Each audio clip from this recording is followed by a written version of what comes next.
All right, guys, welcome back to the channel. Welcome back to the stream. Welcome if you are new here. Thank you guys so much for joining me today, and thank you, as always, for waiting patiently for the intro to finish up and allow time for more people to file in before the show kicks off.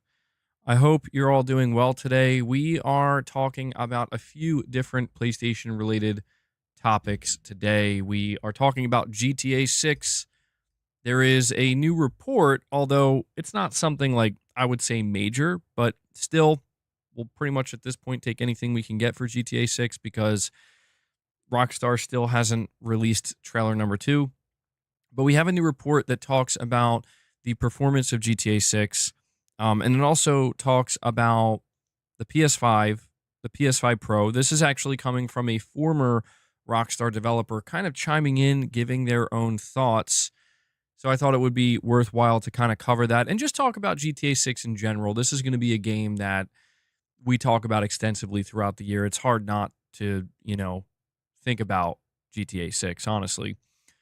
We also have another report regarding GTA 6 from an insider that claims GTA Online is going to launch day one with GTA 6, which is a little bit different from the way it's been done before.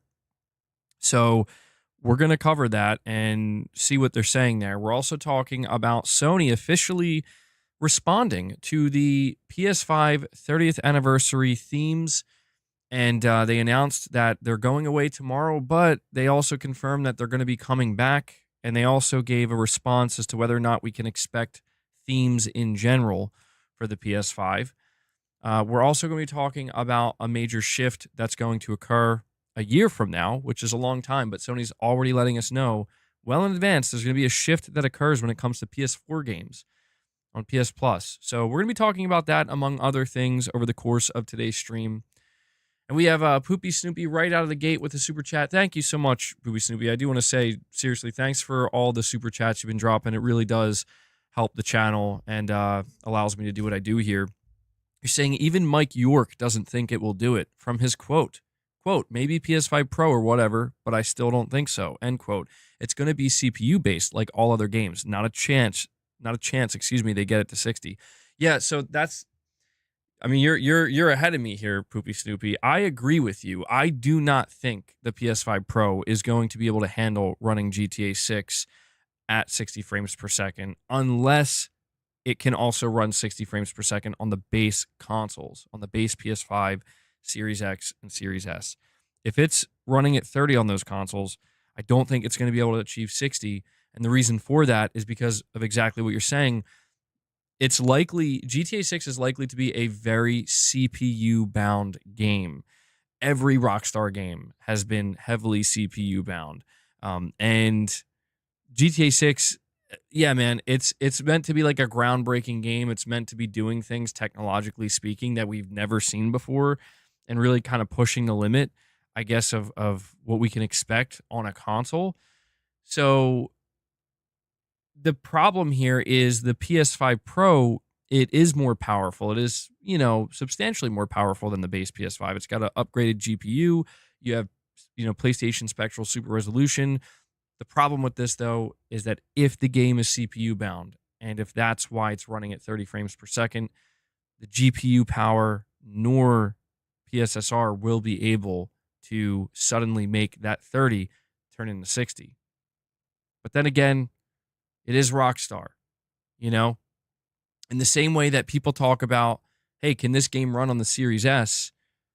I've said many times, I think GTA 6 is going to definitely run on the Series S. I think it'll probably be pretty well optimized too, because Rockstar are wizards, bro. Like, they're out here doing stuff that no other developer, frankly, is doing. And so I don't underestimate their ability to just kind of shock us from a technical level and what they can squeeze out of these consoles. So I do think this game will be optimized for the Series S. I think it's fair to kind of maybe look at it the other way around too, where it's like, who knows what they might be able to pull off with the PS5 Pro. I'm not necessarily saying 60 for sure, but I don't know. I want to hold out a little bit of hope, just a little bit of hope. But at the end of the day, I have a little bit of hope, but if I was being more realistic about it, I don't think they're going to be able to do it. I don't think so. Guys, I'm going to actually go over the report of what he's saying and where this is coming from. Irfan, you're saying Summer Game Fest has been announced Friday, June 6th. Ah, yes, Summer Game Fest. Hopefully exciting. I'll be here. You know me. I'll be here. I'll stream that. Another Jeff Keighley show. Hopefully an exciting one. I mean, the Game Awards were good, so Summer Game Fest, though, I'm always a little bit more nervous and reserved with. Not nervous, but I'm a little bit more reserved when it comes to Summer Game Fest, just because I know Jeff is saving the big guns for the Game Awards in December, which you can't blame him. But yeah, I'll take it. You know, I'm always interested to see what might show up, no doubt. And Poopy Snoopy says GTA 6 story, $70, online $40, both $100 maybe. Yeah, that's another really interesting idea and thought. The Insider Tez 2, he is a pretty, I don't know if I want to say, I don't know if I can use the word reliable because I haven't really followed him that closely, but he's a well-known Rockstar insider, and he's claiming that both GTA 6 and GTA Online are going to release at the same time, and they will be sold separately. So this really kind of makes me wonder, uh-oh. Now, when you say sold separately, what does that, what does that mean? I think it could mean what you're looking at, or what you typed here, Poopy Snoopy, where it could mean $70 for the base game, $40 to tack on GTA Online, or maybe $20. Oh, I don't know. This is where things are getting really interesting, because I think the assumption is that there's going to be a kind of base package you can buy. The assumption is there's going to be a base package. You pay $70 and you get GTA 6 and GTA Online. But if you don't want GTA 6 story mode, we will sell you GTA Online separately for $40. Does that really seem like what they're going to do, though? Because it's like, they could do whatever they want. Why would they sell GTA Online for $40 separately if they could do exactly what you're saying here? GTA 6, just the game GTA 6, $70. If you just want GTA Online, $40. If you want both, that'll be $100. I mean, shit, dude. Technically, on the most technical level, we didn't increase the base price of games. No, GTA 6 is still a base $70. See, that's some sneaky shit right there. But would be very smart business-wise, because they will get so many people. Dude, you know how many people would be like, yeah, I'll $70, $70 for GTA Online, or GTA 6, $30 for GTA Online. Maybe a bundle for both for $100. I don't know, man. I don't know. Guys, before we go any further, though, I do want to thank you for tuning in and hanging out with me during this live stream. I also want to make sure to give a shout out to those who can't catch the streams live but take the time out of their day or evening to watch it later on. Thank you guys so much for your support. Please, if you haven't already, take a moment and hit that like button. We're currently sitting at 58 likes. Thank you for getting us to 50 likes. Let's see if we can get to 100 likes. We want to get more people into the streams. We want to grow the channel. We want to get more people involved in the community. The easiest way for you to make that happen is by hitting that like button to help with YouTube's algorithm. There are a couple of ways in which you can support the channel, the content, and the community directly. This is completely fan-funded. I don't do sponsorships on the channel. So if you want to help contribute, consider becoming a channel member. You gain access to exclusive perks. You get emojis you can use. You get badges next to your name, but you also get exclusive content. You get the Members Lounge. We did a Members Lounge yesterday. We're doing another one today after this stream wraps up. So if you want to access that, become a channel member. You gain access to Morning with the Misses. People are asking me, are we doing a Morning with the Misses tomorrow? Yes, we are. Friday, 10 a.m. We're going live, Morning with the Misses. So if you're not a member, become one. Join us. It'll be a good time. If you're already a member, consider gifting memberships. We're striving for 25 member gifts. If we hit that, we will feed the beast here. We hit 50, we'll do some reps. Drop a super chat like Poopy Snoopy's doing here. Ask a question, give an opinion, make a statement, anything in between, or drop a direct donation. These are 4 ways in which you can support the channel directly, and I just want to make sure you guys understand I appreciate everything you do to help contribute to the channel so that I can continue to run it in this way. So thank you guys so much. With that, Poopy Snoopy says you can get Red Dead 2 online separately without the base game. Yes, you can.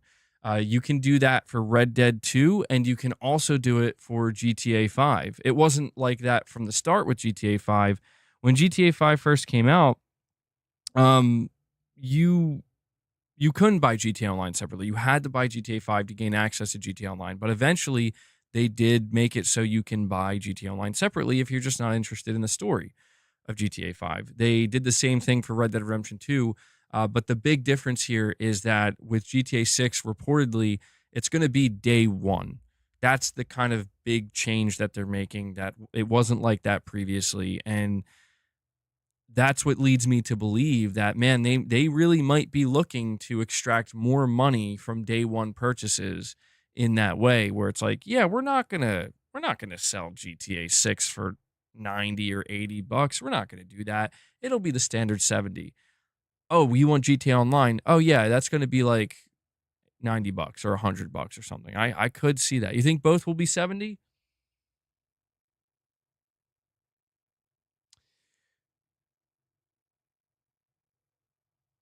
I mean, yeah, I guess if you're looking at it from a more long-term perspective, where it's like the goal is we want to get as many people into GTA Online as we possibly can, if that's your goal, the idea of selling GTA Online separately outside of a $70 package that includes both for 30 bucks, 40 bucks, yeah, I could see them doing that too. I don't know. It's hard to say right now. It's really difficult to say.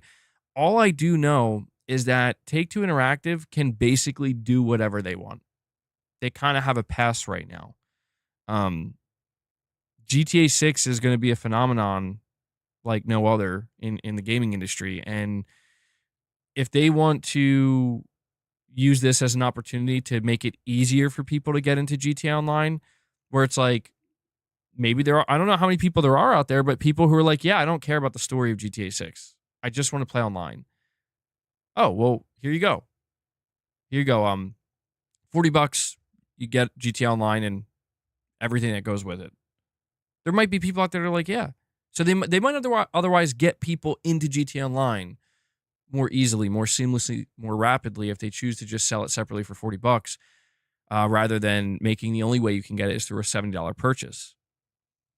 But I kind of see them using this as an opportunity to kind of exploit their power in a way where it's like they know the power GTA 6 has over the industry right now and on consumers. So I could see them doing that. And Poopy Snoopy once again says Rockstar is going to have 2 games breaking records, base plus online. Yeah. Yep. Oh, man. I didn't even think about that either. Yeah, dude, that's going to be so funny. You're going to see the sales charts come out, and it's going to be like GTA 6, number 1, GTA Online, number 2. Because that's the thing. GTA Online is not going to be free to play. They're going to be selling it. GTA Online could actually potentially outsell GTA 6. Maybe if they go cheap with it. GTA Online's only 20 bucks, something like that. I think that's too cheap. I don't think they're going to do that. Am I going to check out the new Sniper Elite game today? It's on Game Pass. I don't know. I don't know if I'm going to check. To be honest, I'm kind of engrossed in Cyberpunk right now. Started playing a little bit of Season 2 of Black Ops 6. So I don't know. Sniper Elite, the new one, what's it called? Resistance? I would like to play it at some point, though. It does look good. I don't know if I would play it on Game Pass. I don't know if I would, just because if I do decide to play it, I want to commit to it and probably get all the trophies. So I'll probably buy it physically. But yeah, I imagine by the time I get around to it, it'll be on sale. Not that the price point of it is stopping me from buying it. It's just, I don't know if I'll be able to squeeze that game in right now. Chris, you're saying you're on a replay on Cyberpunk right now and trying to beat Silent Hill 2. we're almost on kind of the same path there. I was playing Silent Hill 2 and then I moved on to Cyberpunk.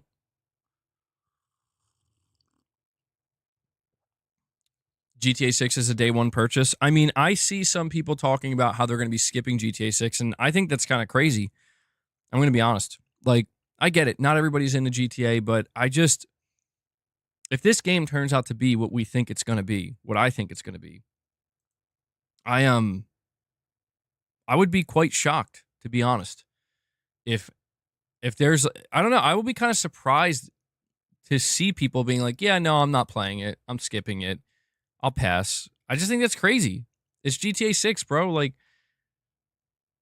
I mean, even just from the technological standpoint of like, look at this simulated world.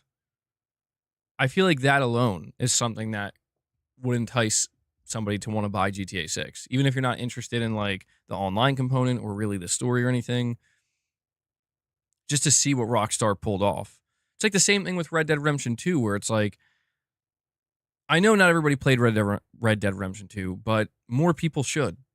Really. Like, more people should, because it's like, dude, this game, even if you're not into Westerns, even if you are not totally on board with the, the characters or whatever, or the themes, you should still check it out just to kind of marvel at it a little bit. You know what I mean? I really think that's going to be kind of ramped up tenfold with GTA 6. More freedom to go in buildings. That's a rumor we heard.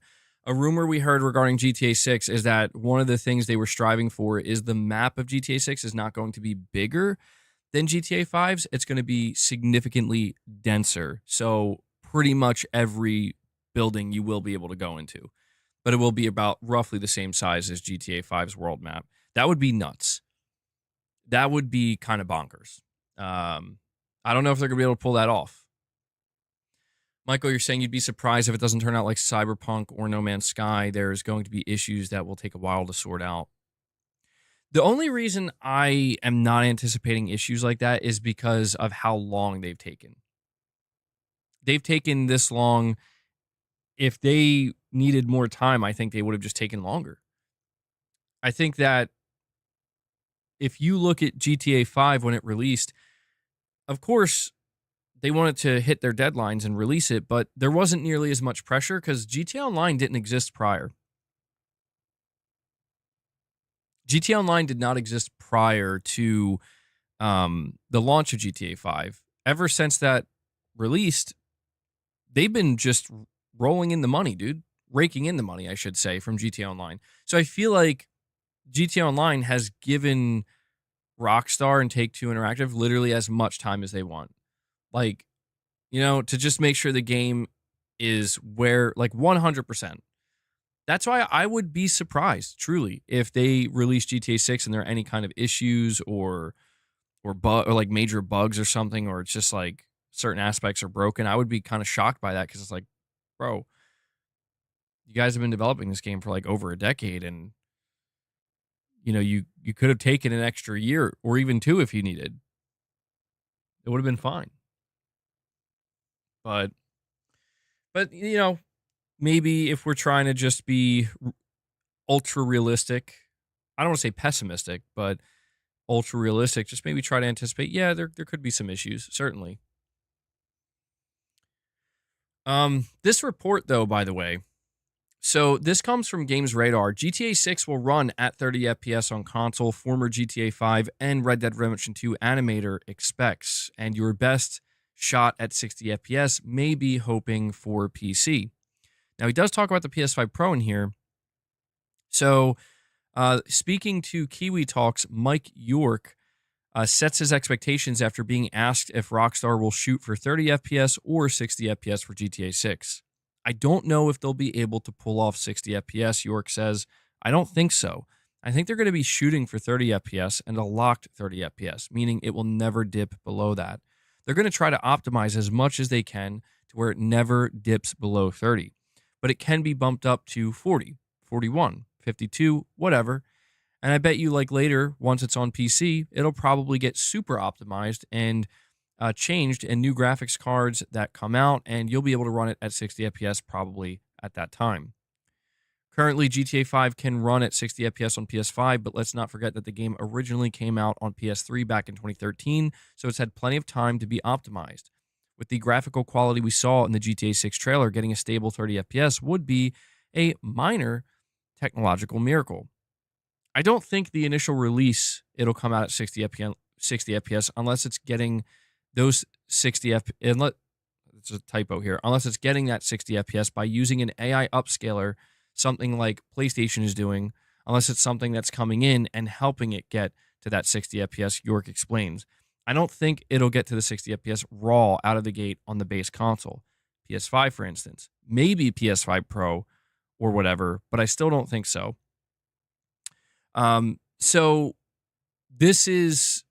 Oh, and he also says here, I don't know what they're doing over there, York says. I don't know how massive this is going to be, but from my experience, they're going to squeeze every little freaking thing they can out of it and then optimize later for 60 frames because it's not as important as just making the game amazing at 30 frames per second. While I have become spoiled by all the PS5 games that run at a smooth 60 FPS, I have to admit that I'd much rather have a game that runs at a consistent 30 FPS than one that dips and rises depending on what's happening on screen. If I drive through Vice Beach and I see sand and tourists flying everywhere, I don't want the frame rate to slow to a crawl. I want speed.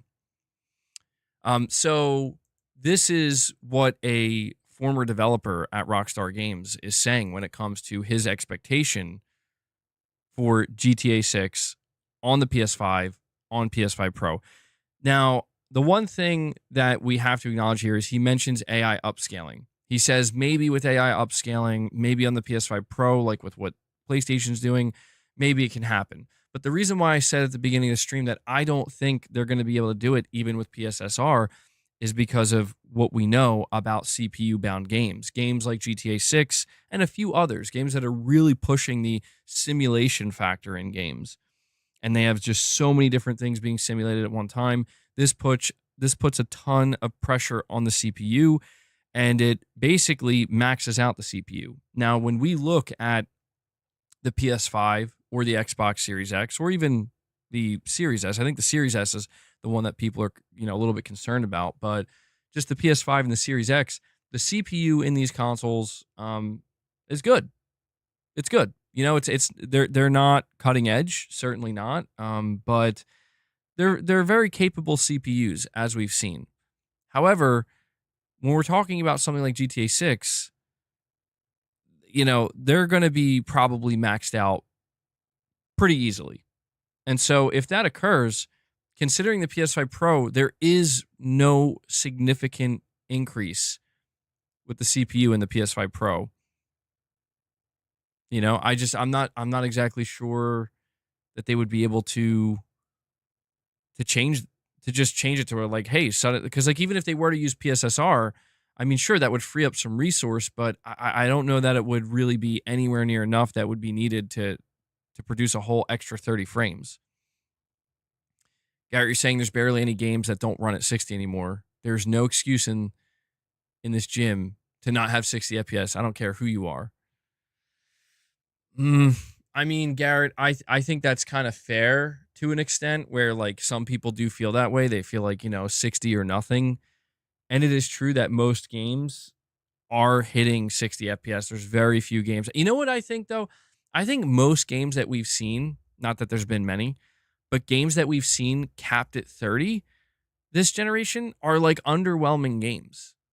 Like Starfield and what was the other? It was like what was that WB game, the Arkham game? Arkham Knights or whatever.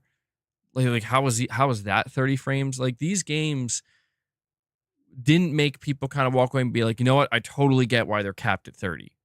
And to be fair, I think Starfield did actually get 60 FPS later on. But that's the thing. I feel like people's opinion would likely be different if it's like, well, GTA 6 on the other hand, Gotham Knights, yeah. What did I say? Arkham Knights? My bad. Gotham Knights. Yeah, okay. Thank you. I mean, GTA 6 on the other hand, I feel like people are going to be more accepting of this game being 30 FPS. But For all we know, they're going to shock us, and maybe Rockstar is going to come out and be like, actually, it's going to be 60 FPS out of the gate. We're going to have a performance mode on the base consoles, and that performance mode is going to look and run even better on the Pro. I think that's, I think that's a high expectation to have. Chris Brown with a $2 super chat says, PS5 Pro has no AMD AFMF frame gen. ROG Ally has it. Don't people hate frame gen, though? I feel like Black Myth Wukong had that, and people were like, this sucks.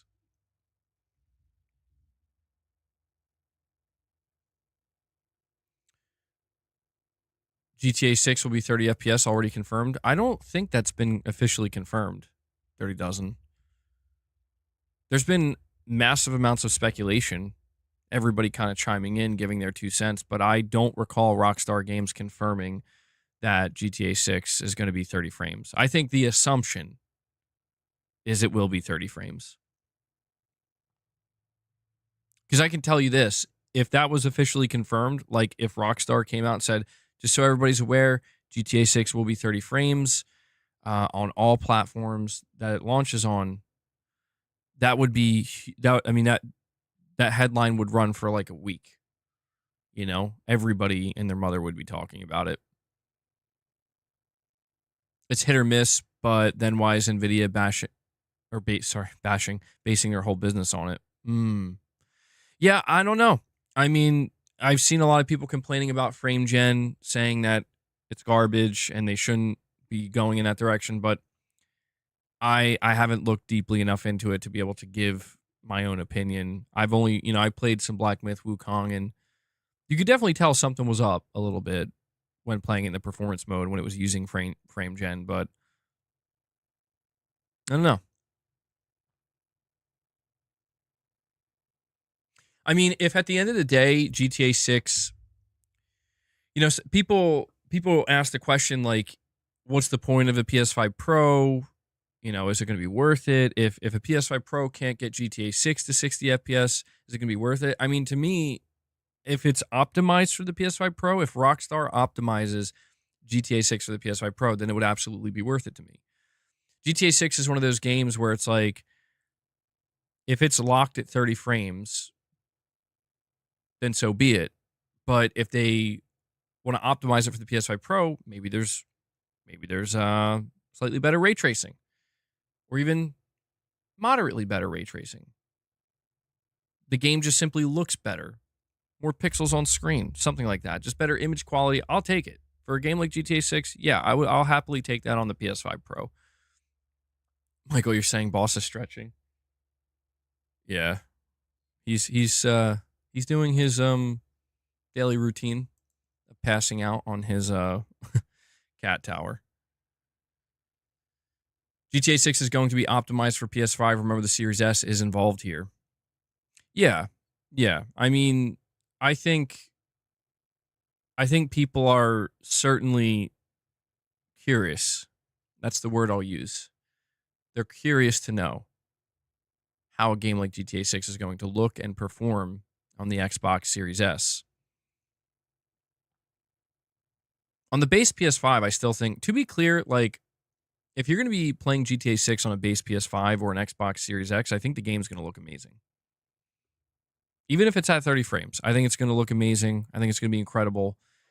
And I don't think there's going to be any person that looks at it and is like, wow, that looks bad. Even on a Series S, this game is probably going to look good, guys. We have a Black Tux with a direct donation, a $6 direct donation. So Black Tux, thank you for that, buddy. You're saying I'd much rather a 30 FPS that maximizes the consoles rather than a 60 FPS that dumbs everything down and cuts NPC counts in half. 60 FPS holds games back. Ooh, now that's I would say that's kind of a spicy opinion there, I think.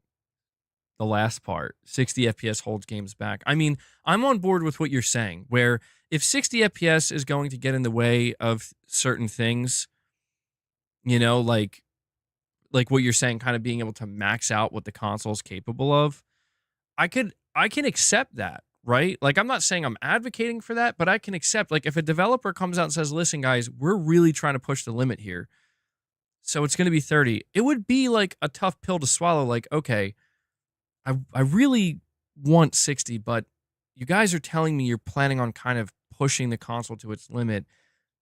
That intrigues me. That makes me automatically interested in what are you going to do then?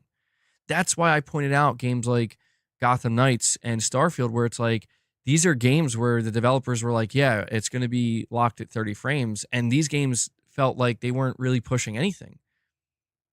You know, like what? Like these aren't like the next generation limit pushing experiences on these consoles that justify being locked at 30 frames. And so I don't necessarily believe that 60 frames holds games back. I don't agree with that take because most of, if not all of the games I played this generation on the PS5 were at 60 FPS, and it's made a big difference for me. But I do understand that, again, the notion of like we want to see more games pushing these consoles to the limit, and I just feel like we are not really seeing that, because every game that's being developed is being developed with 60 FPS in mind, right? And so it's just the way it is. Like if you have to dedicate a certain amount of resource to making sure we got to be able to scale for that 60 FPS mode, then the limits are probably not being pushed as far as they can go. But again, I think a lot of people have proven that they want 60 FPS on the console. I think a lot of people, I'll be honest with you, man, I think that's Black Tux. I think that's probably an unpopular opinion that I think most people would say I would rather have 60. You know, rather than see the console push to its absolute limit, I'd rather have 60. But I don't know that it's that simple anymore. We talk about it in the context of like, you know, pushing the console to the limit, but I think maybe it's just more about the imbalance of GPU to CPU power, potentially, like what we talk about in the PS5 Pro. Perfect Image with a $5 chat says, I don't know, people are not realizing it's up to the engines that support the consoles to give you 60 FPS and the type of TV. For me, I don't care as long as the games play well. Yeah, and that's a big thing too, right? Like I mentioned the imbalance of the CPU to the GPU inside of the PS5 Pro and how that could be a factor in, like, you know, if a game is, like I said, CPU bound, but we have to ask ourselves, what makes a game CPU bound? That usually comes down to the engine. It's exactly what you're saying, Perfect Image. You know, Rockstar's engine, their engine is the Rage engine. I'm pretty sure that's what it's called.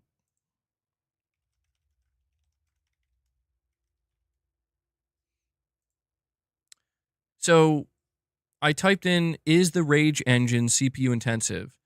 And the top thing I see on Google is, we are aware that Rockstar Games' Rage engine is quite CPU intensive. However, the first question to ask is whether your CPU will even support it. To ensure this, make sure the CPU you are purchasing supports the AVX2 instruction set. Let me see.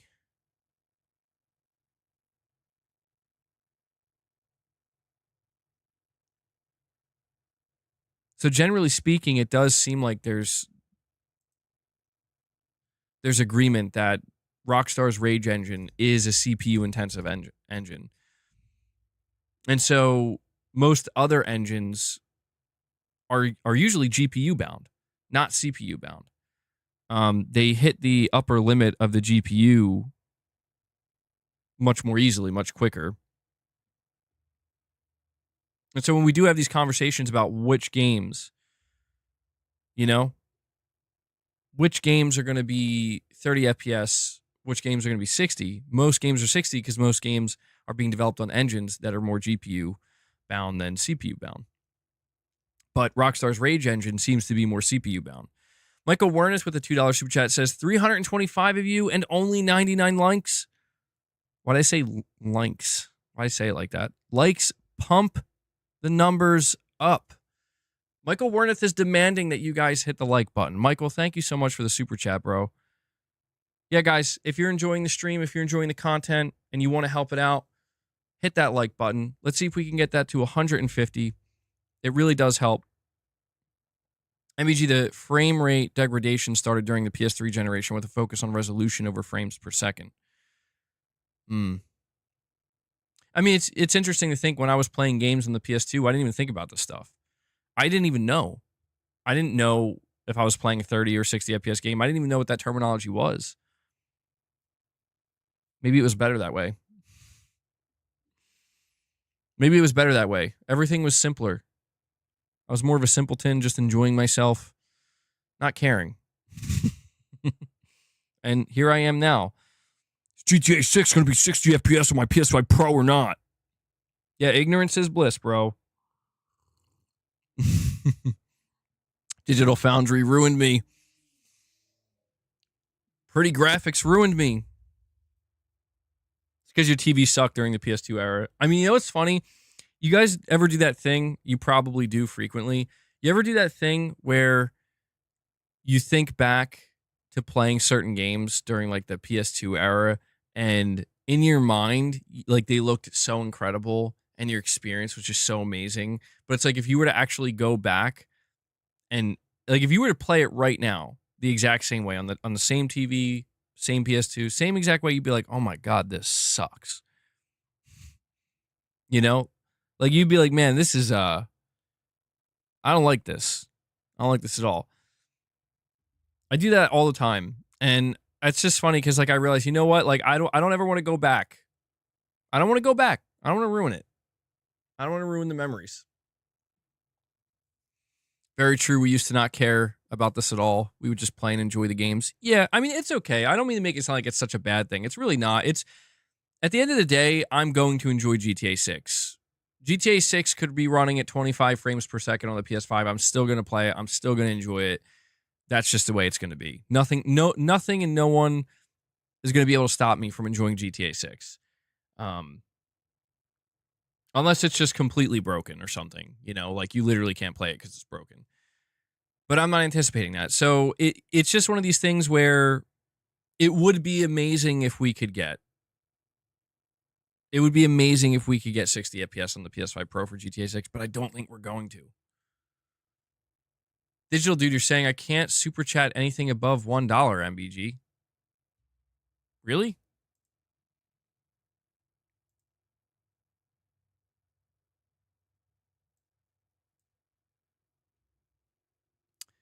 It looks like there's a sliding bar.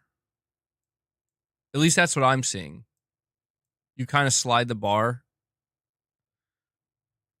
I don't know if that's not showing up for you, Digital Dude. Who the hell is Colors? You're saying same thing.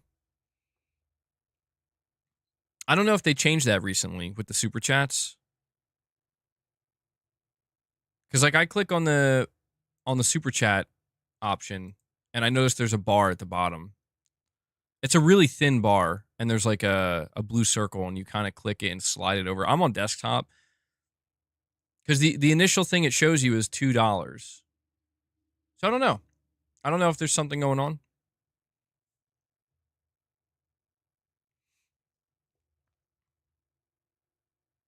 Oh, you're saying you did that. It wouldn't let you send it. Oh, damn. I don't know. I guess at that point, Digital Dude, I mean, depending on how far out of your way you want to go to try to send a super chat, try a different browser. I don't know if you're on your phone or a desktop, but sometimes when I run into these glitches or these issues with YouTube, if I open a different browser and log in on YouTube, it usually fixes it. Michael's saying you got to send subs then. Yeah, guys, hey, if it's not letting you drop a super chat, just drop a membership. You can try the direct donation link as well. That's another option at the top. Michael Lynch with the super chat says, some games are 40 FPS. I would rather have that with the better graphics than 60. That's true. Yeah, the one game I remember playing at 40 FPS, basically in the fidelity mode, was Spider-Man 2. I didn't play the whole thing like that, but I played sections of it, and I was like, man, this is actually really, really nice. Like, I can tell it's not a full 60, but 40 FPS kind of is that sweet spot where it's not as noticeable as when you're at that locked 30. Titus, you're saying not for you, it feels heavy. You can, I mean, look, I'm not going to sit here and say that 40 feels like 60. It doesn't. You can definitely tell, but it's like I said, it's kind of that sweet spot where if I could play most games at 40 FPS, like any games that are locked at 30, if we could just get that to 40, I'd take it. That would help. You can also mail MBG a check. Well, there we go. Digital Dude doing a super sticker with looks to be a piece of pie. Wait, is that even no, that's not even a super sticker. What even is that? It's just I guess it's a super sticker. Big baller.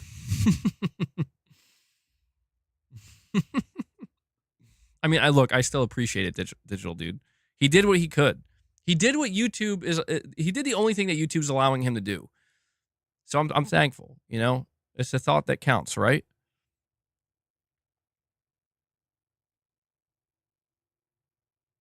Maybe we could see that, dude. Maybe GTA 6 on PS5 Pro. It's like, hey, we can't get it at a 60 FPS, like a smooth locked 60 FPS. We can get it at 40. So that we're gonna have a 40 FPS mode on the PS5 Pro. Maybe it can take advantage of VRR. Maybe squeeze a few more frames out of it potentially. But I would take that. Yeah, I would take that. If you get better image quality and maybe a 10 more frames. There's more where that came from if you just behave. Bro, you weren't kidding. Like, that's a $1.50 super sticker. They didn't even let you, I guess, do like a $2 super sticker. You weren't kidding. The VRR window on PS5 is 48 FPS. Okay. Supremacy 101 with a super chat says, this is why the PS6 needs to prioritize on a high-end CPU over a more advanced GPU. Visuals are reaching diminishing return status. Visuals equals expensive. Yeah, that's a good point, Supremacy. I do think that this is one of the reasons why Sony is investing so heavily in their PSSR technology. I think they're investing so heavily into it because this is an approach they might be choosing to go with, where they do have to have a strong GPU. Obviously, they can't have a weak GPU. They have to have a strong one, but maybe they don't really have to worry about having the biggest and best, beefiest GPU out there, because it will be expensive. It will certainly increase the cost of the manufacturing of that console. Maybe it would be better to go with a more premium CPU this time around because, I mean, let's face it, man. PSSR is only going to get better. Developers are only going to get more comfortable and familiar with it. And it's not just PSSR, it's just AI upscaling in general. MBG, do 100 push-ups. I need to slow down. I really need to slow down. I've been having this problem today. Like when I recorded my video earlier, like I'm talking faster than my brain can keep up with, or at least I'm trying to, and I'm saying just the wrong things. Digital Dude 25 says, MBG, do 100 push-ups for 100 membership gifts. I could do that. I couldn't do 100 at one time though. There's no way I could do that. I'm fit, but I'm not that fit. 50 push-ups, 50 push-ups.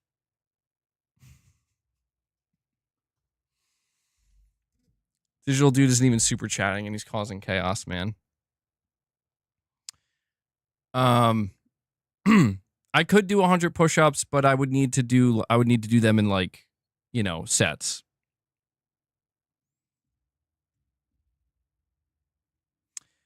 Titus Crow with a super chat. He says, 30 is the hill. Die, or I guess you're saying 30 is the hill we die on. If we take it, then we will give it.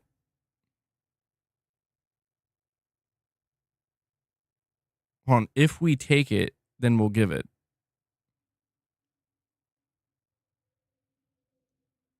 You need to see some failure.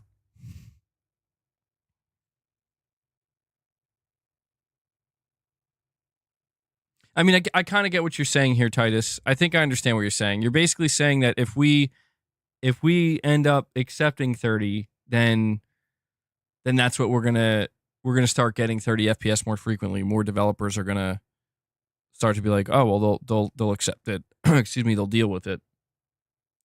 Yeah. I mean, there is the risk of that, but see, that's the thing. When we talk about GTA 6, GTA 6 is a game, like when we talk about the price point of it, I mean, let's face it, man. If GTA 6 came out and was like, we're going to charge $80 or $90 for our game. Yeah. We think it's worth 80 or $90. You're GTA, you're Rockstar, you're GTA 6, you can do that. How many other publishers are going to come out and be like, we can do that too? Like, no, you can't. You kidding me? No, you can't. You could try and you'll fail and you'll realize really quickly, no, you can't. GTA 6 in that way, I feel like also if GTA 6 comes out at 30 FPS, I feel like you'd be, if you're a developer that's like, well, we should make our game 30 FPS too because people are okay with it. It's like, bro, you're not making a GTA 6 level game. You know? Do I have coil whine on my PS5 Pro? I don't believe so. I don't hear anything from my PS5 Pro. The only thing I ever hear on my Pro is the disk drive when I start it up or boot up a game.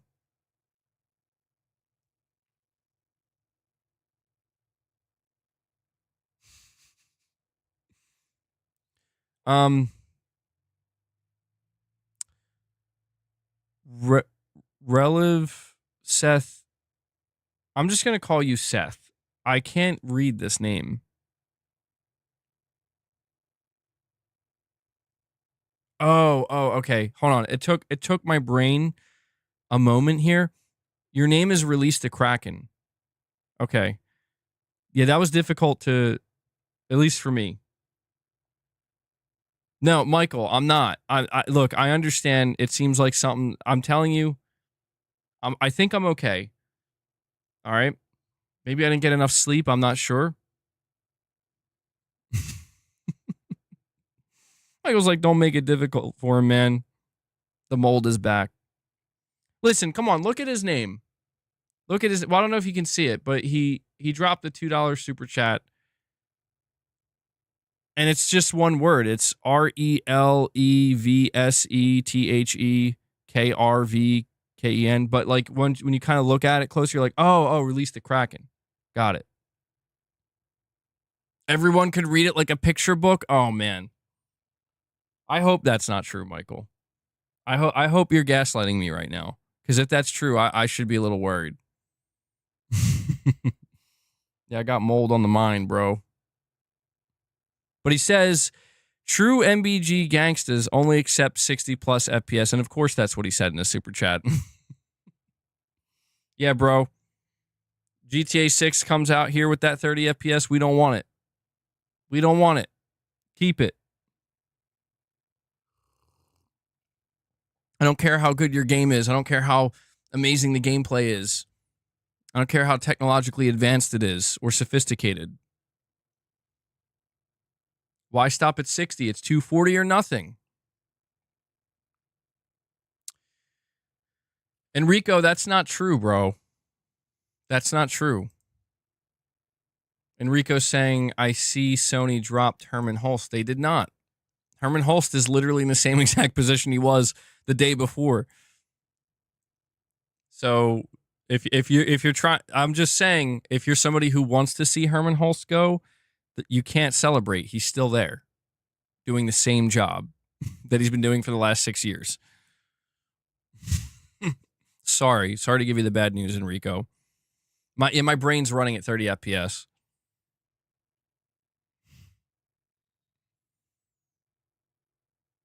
Would I pay $100 for MGS? Ooh. I would, but I would be pissed. I would be pissed. I'm not gonna pretend I wouldn't. I would, but I would be very pissed. I would do it so trepidatiously, like, and just I don't know. I would feel bad. I would. I would feel guilty for paying $100 for Metal Gear Solid because it's just like, bro, it's a remake. Like 70 is more than enough, I believe, for this remake. Support the devs, man. Come on. The industry is cooked if we just buy it $100. Yeah, that's what I mean, man. Like, there has to be some kind of limit here. There has to be some kind of limit here. Digital Dude, that's not gaming related, man.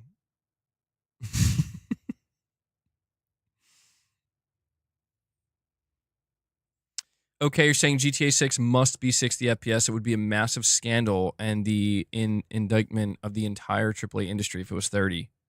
Ooh.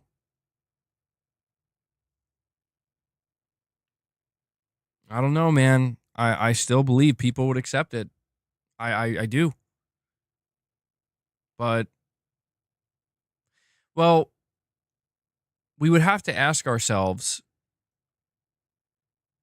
if GTA 6 ends up being 30 frames per second, or sorry, it is 60 frames per second. I mean, we are going to have to ask ourselves a question like, what are there any aspects of this game that are now like potentially being held back? You know, like, could they have done more if they were targeting 30? I think that's a question people will ask, even if it comes at 60 frames.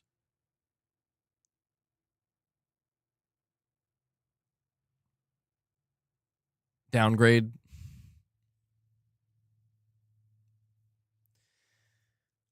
I mean, I'm a little bit surprised, just a little bit. I'm a little bit surprised that Rockstar hasn't released trailer 2 for GTA yet, considering, I mean, you know, it's about to be February 2025. So they're taking their time. But I imagine it's for a good reason. It's because trailer number 2 is probably going to be much more significant than trailer number 1 in terms of just how much it's going to reveal and how much it's going to show. The average gamer doesn't care about frame rate.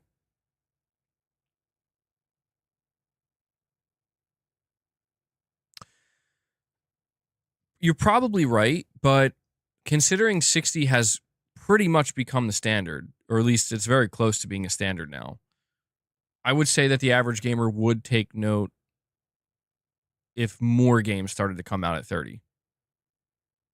The definitive edition will be on PlayStation 6. Yes, it will. It will.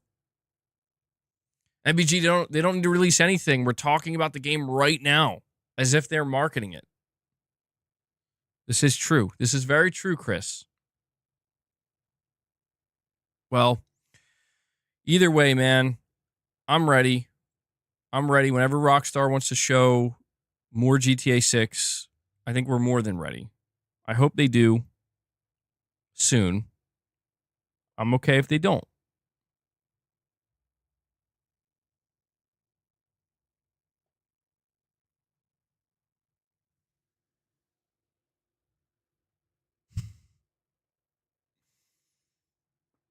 Maybe you should make rules for your live stream, so don't waste my time typing stuff you aren't going to answer. Damn, Digital Dude. Digital Dude, I feel like you're worked up, man. Digital Dude's bringing that Rich Rod energy. What if they're the same person? We got some wild ones in here, man. The dude's full of testosterone, just ready to get into a brawl. It's all good, man. It's all good. Just deep breaths. Deep breaths.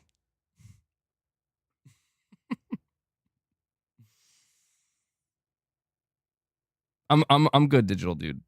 I'm trying to walk the path of peace, man.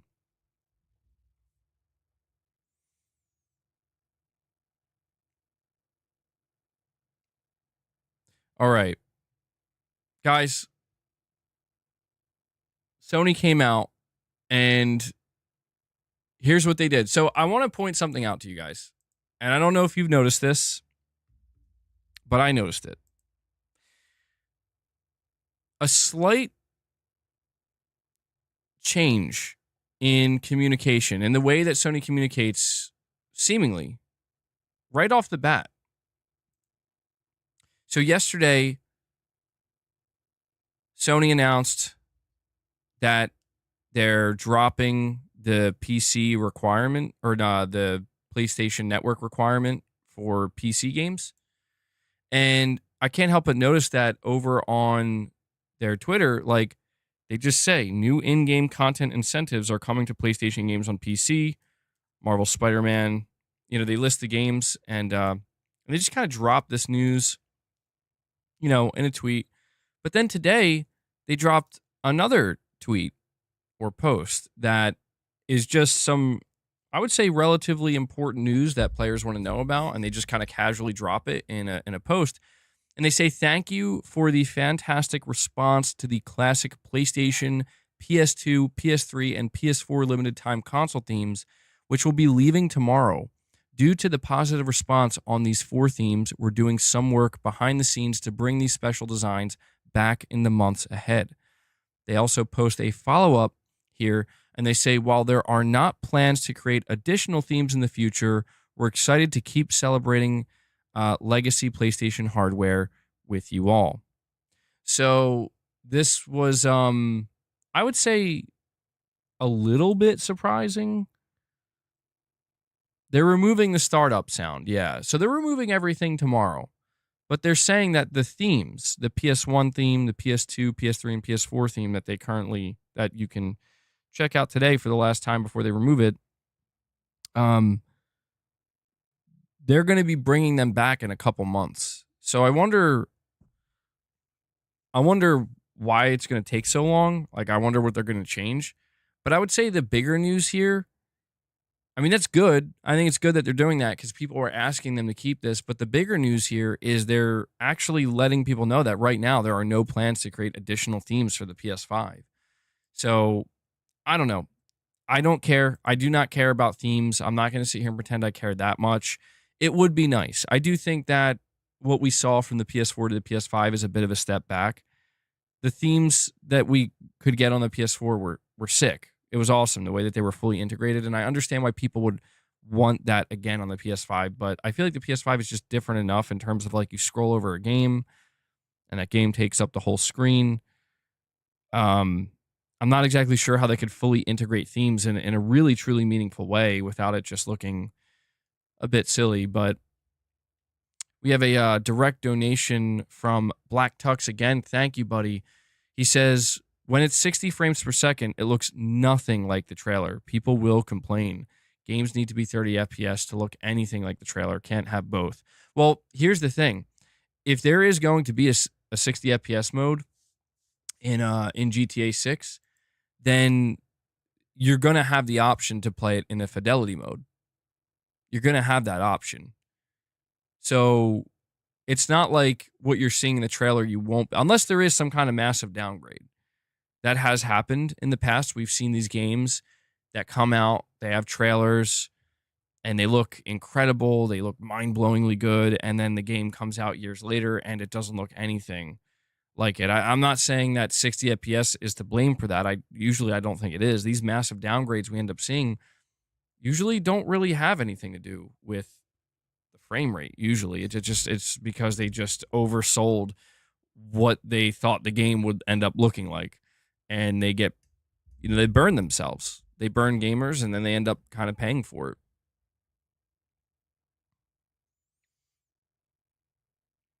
GTA 6 will not have a 60 FPS option. There's no way, even on the Pro CPU limits. That's what most people are thinking right now. That's what most people are thinking.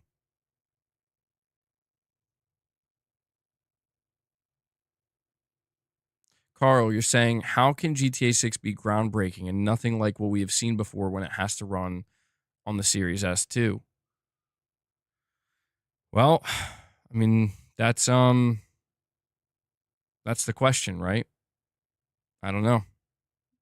I trust Rockstar, man.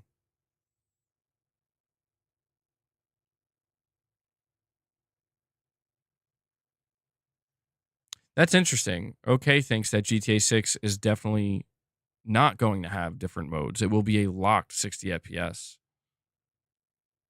Wow. So you're thinking that there won't even be the option if it does launch at 60 FPS. You don't even think they're going to have the option to go to, like, fidelity mode at 30.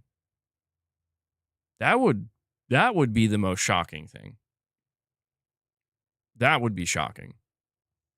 Because I feel like all games give you the option now.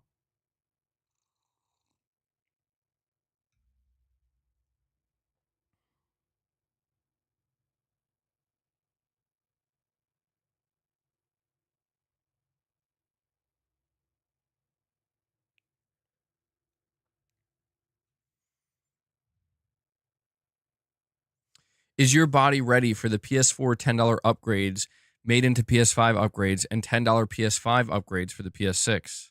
And then $10 upgrades for the PS7? Maybe. Maybe.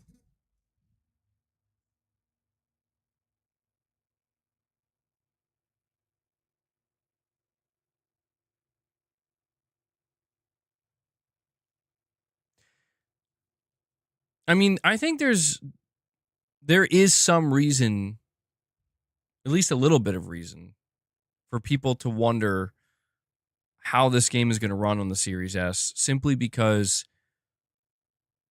of the expectation. You know, the expectation of GTA 6. The expectation of GTA 6 is, it's like, dude, we expect this game to define this generation.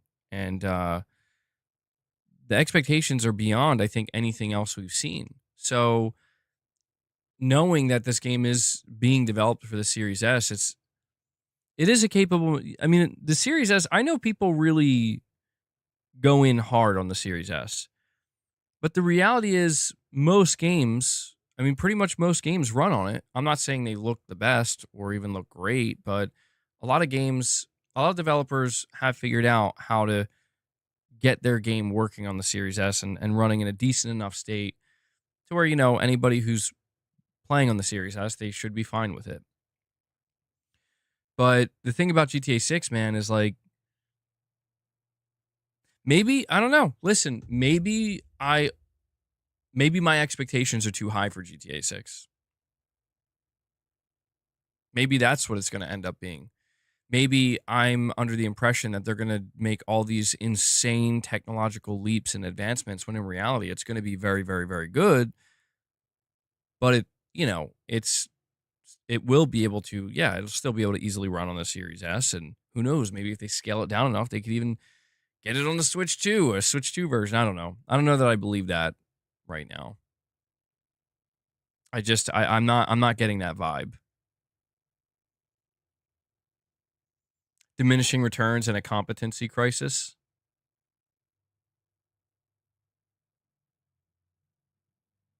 You're saying from the trailer the graphics look sick? I mean, they do. They do look really good. And there was an even higher quality version of that trailer that came out that was even more impressive. Which is weird, because like, I don't know why we didn't get that higher quality the first time, but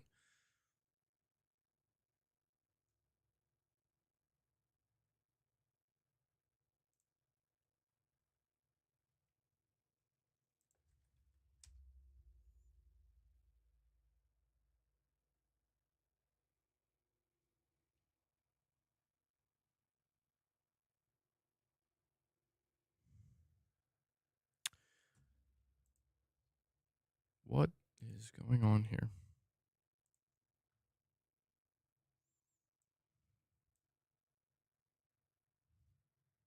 The PS5 Pro will be able to run the Series S version at 60.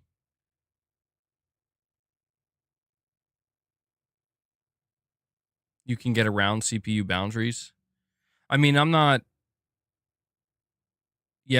technically, I'm not well versed enough from the technical, side of it to be able to know that. You're saying it's not that hard, you just need good coders. Well, I mean, that's the one thing I keep trying to say with GTA 6 is I'm not trying to underestimate Rockstar. That's the last thing I want to do. I don't want to just like assume, like guaranteed it's going to be 60, or on the Pro it'll be 60. But I also, just in the same way that I don't want to underestimate them and what they can achieve by getting it running on the Series S, I don't want to make kind of the opposite assumptions, going the other way.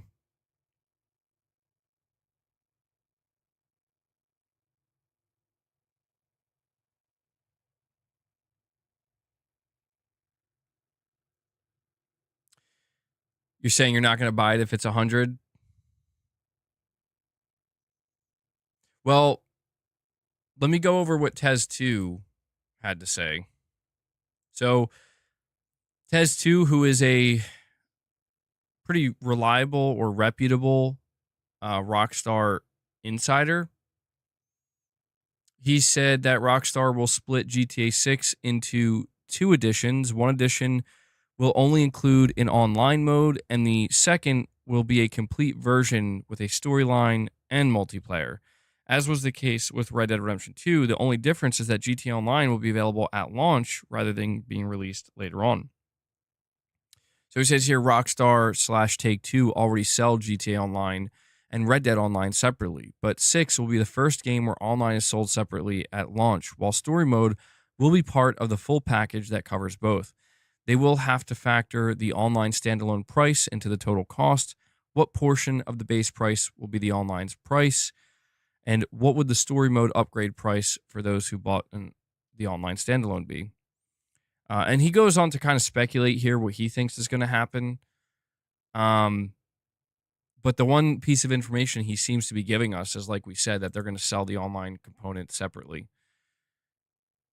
So I'm going to just assume the worst here just because why not? I mean, they can make as much money as they want.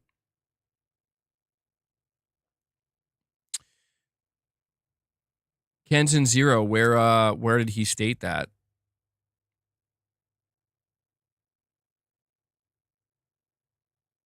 I'm just curious because we heard rumors of that like 4 months ago. And people were saying it wasn't true or whatever.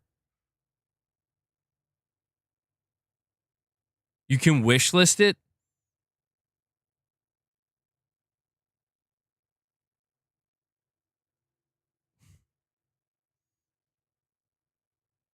Nuh-uh.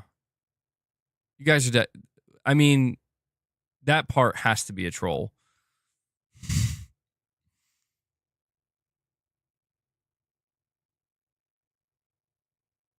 There's no way. I'm pretty sure my chat's trolling me right now. I mean, I'm going to check. But that's, dude, there's no way. I don't believe you guys. I believe what that one person said. Kansan Zero.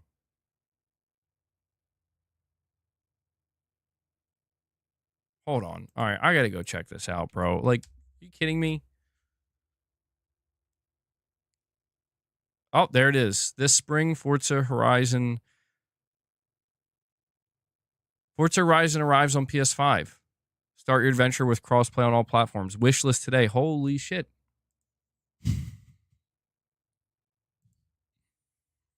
I am shocked because it's like I see wild stuff in my chat all the time. And it's just people kind of like trolling and making stuff up. And I was like certain that you guys were trolling. I was certain you were trolling. And literally, I just go to Twitter. The first thing is an official post retweeted by PlayStation, bro, from Forza Horizon.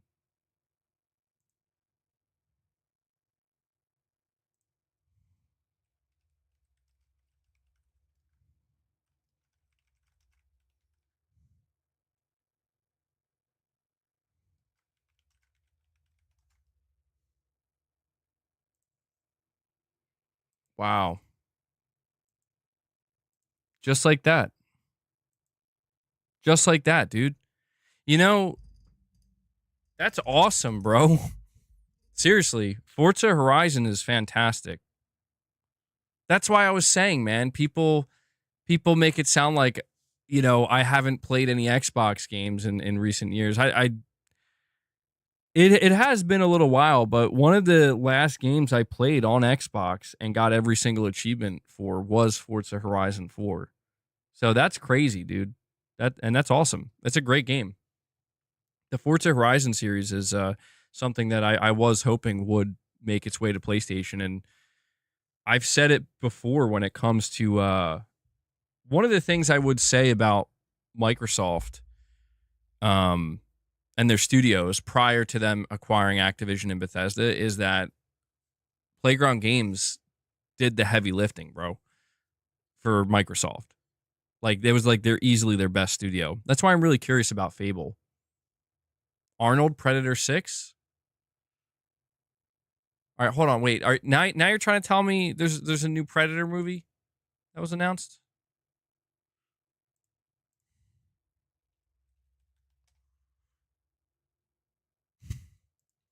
Arnold's too old to play in a new Predator movie, dude. I don't believe that. He's too old now. He couldn't do it. You're telling me yes. See, now this has to be the troll. Where's this news coming from now? I can't take all this news at one time. It's too much. I need to know, where's your source on this, PlayStation Pete?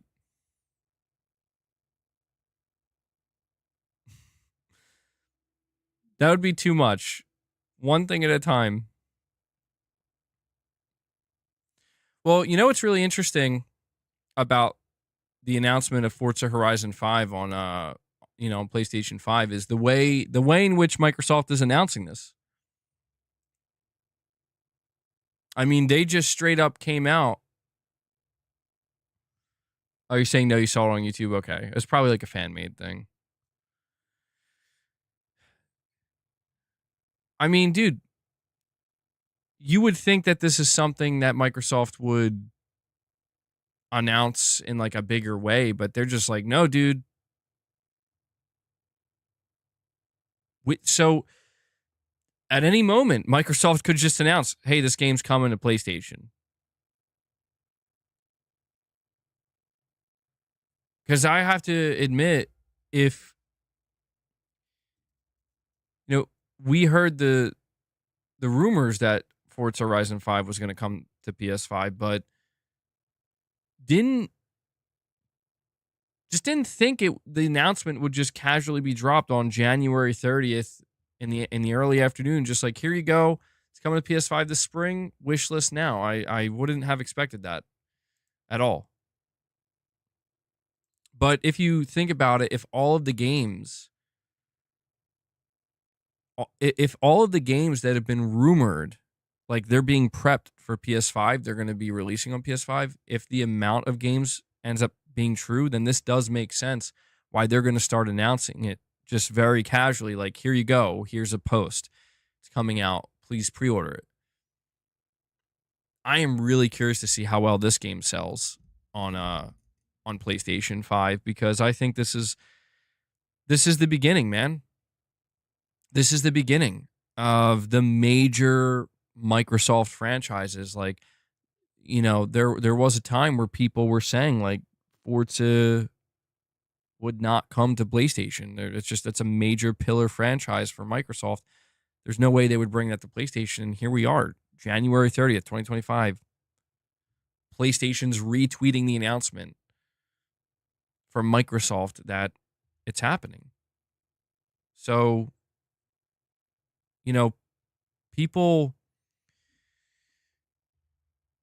I guess people will continue to kind of try to bash each other over the head with this type of stuff, but how much did Phil pay for that retweet? I'm sure PlayStation's glad to retweet that, dude.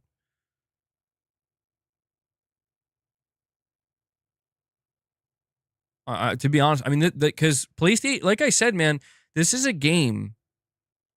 Forza Horizon 5 is a game that was used against the PlayStation console and the PlayStation brand.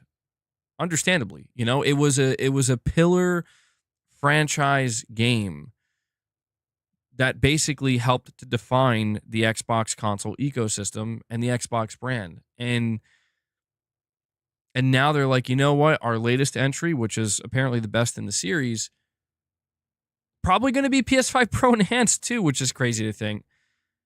Yeah, we're gonna be releasing it on PS5 this spring. I'm sure Sony's thrilled, dude. Like, they're like, oh, great. Yeah, if you guys sell a couple million copies, we'll take that 30% that we were never supposed to get.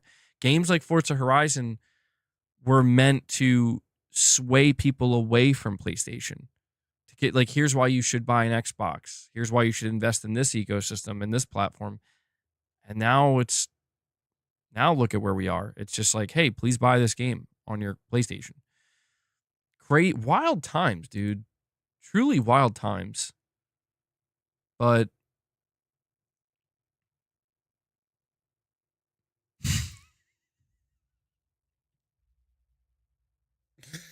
bro, somebody posted this clip. They're like Xbox fanboys right now.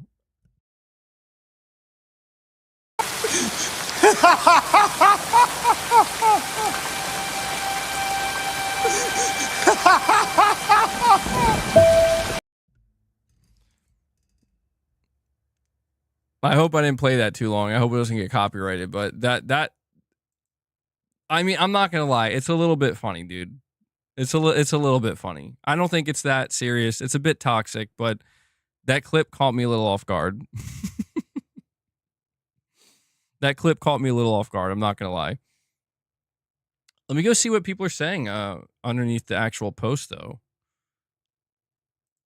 Well, actually, let me go check the official announcement. Wishlist today on PS5.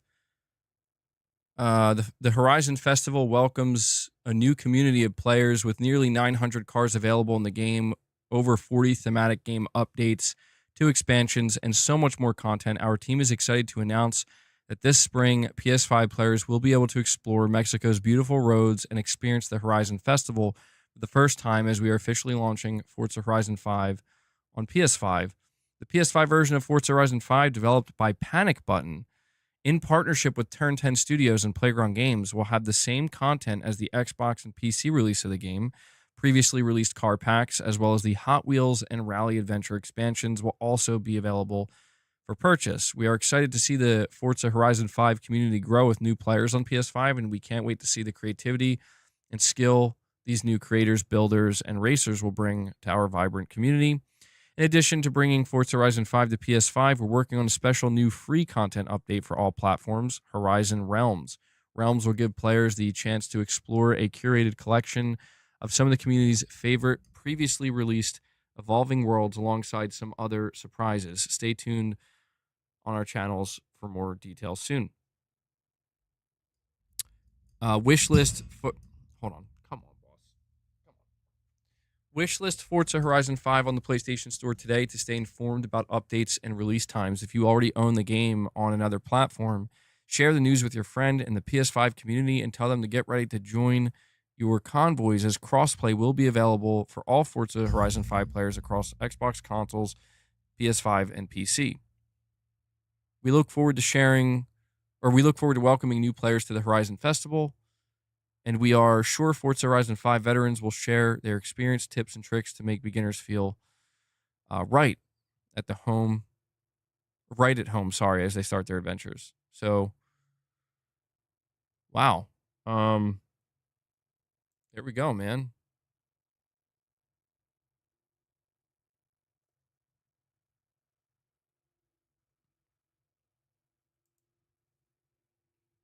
Wild times. Crossplay is pretty cool that they're doing that, yeah. If it's 70, that's a scam. Well, how much is it being sold for now? Let's see. Forza Horizon 5. Well, hold on.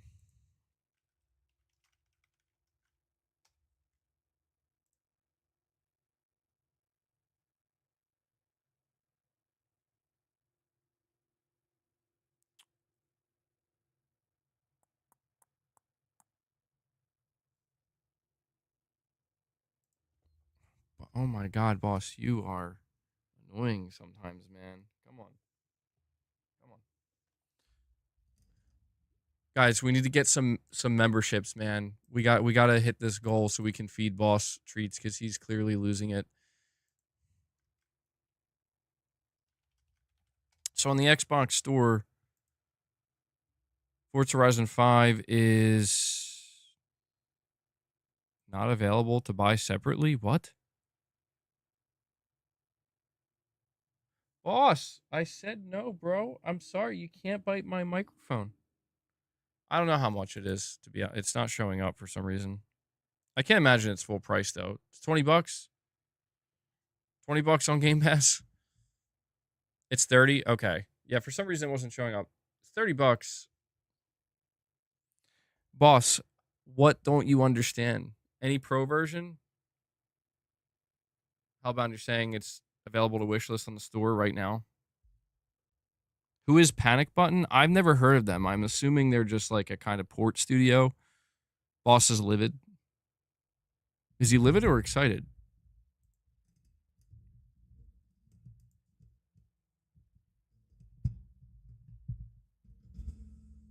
Irfan, you're saying this means we know that Halo and Gears is coming. I mean, it's the first of the pillar franchises. So I would assume, yeah. Big news for PS5, and Sony's not even doing a state of play. I wonder if they'll like, I don't know, man. I really do wonder, you know, PlayStation's retweeting this. I almost start to wonder if Sony and Microsoft are going to start to partner up a little bit here. Is it possible if Sony holds a state of play, they're going to have Microsoft games, a Microsoft game to show? That would be so crazy, dude.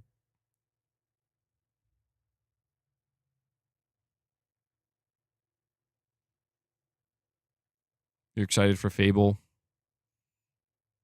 I mean, they haven't announced it for PS5 yet, but there was talk recently that it's going to come to PS5 as well. Yeah, I mean that's the thing. You're saying just like any other third party. I mean, yeah, dude. If Microsoft really is like, I mean, look at this. They have to be third party for real now, like full blown third party multiplat. I imagine Sony would kind of treat them. Well, see, I don't know because it's like the whole Game Pass thing. Sony doesn't market games in their shows that launch day one in the Game Pass, as far as I'm aware. I don't recall them ever doing that. So, Indiana Jones in April on PS5. Has that been confirmed? It's coming out in April?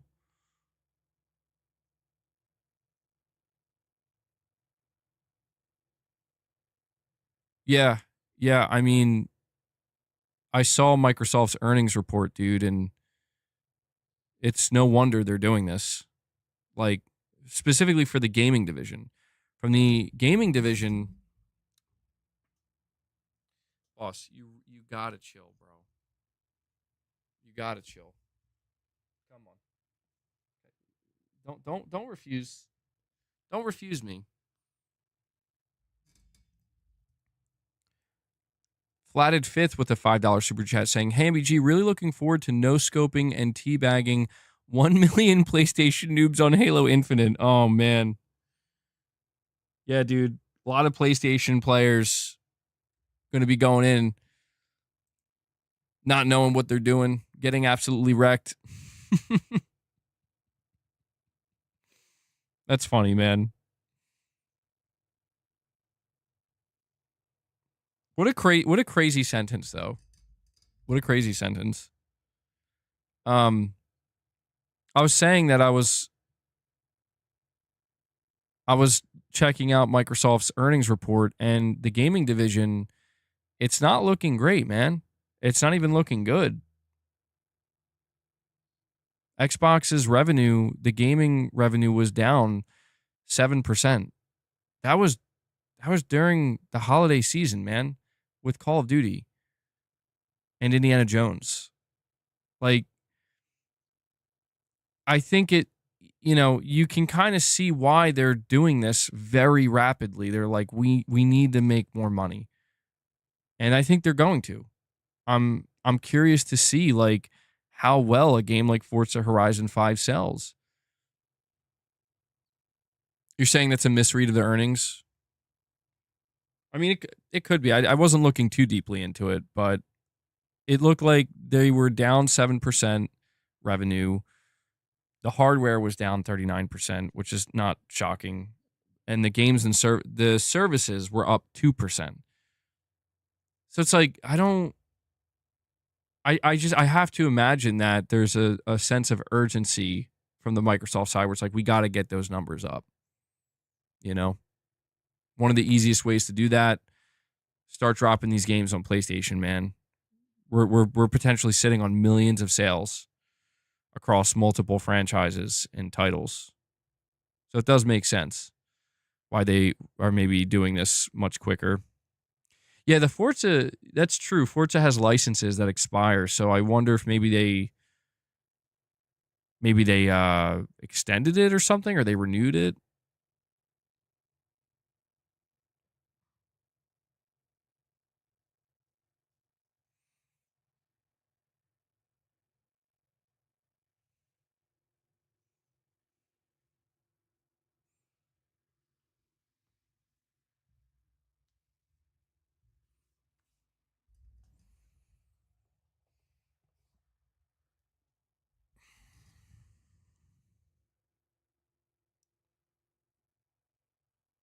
Man, I wish I had waited to do this stream. I would have been able to put this as my title and thumbnail, but I guess I'll save it for tomorrow. I mean, we'll still talk about it here, obviously, but well, I guess this. Do you guys think this confirms that Forza Horizon 6 is going to be a day one PS5 game now?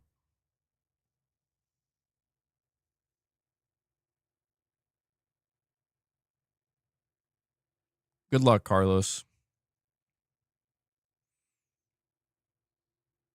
Satya's cooking Xbox. I mean, he's trying. I think he's. It's just all. I mean, one of the things Satya Nadella said yesterday. He said, "Yeah, they're going for high profit margins now, and this is one way to achieve that." Hellbound, do you think so, Mr. B? Think so? I mean, I'm thinking so too. So hold on, I want to go back. We got to give some credit here. So Forza Horizon 5 PS5 rumor. Let's give some credit here. Okay?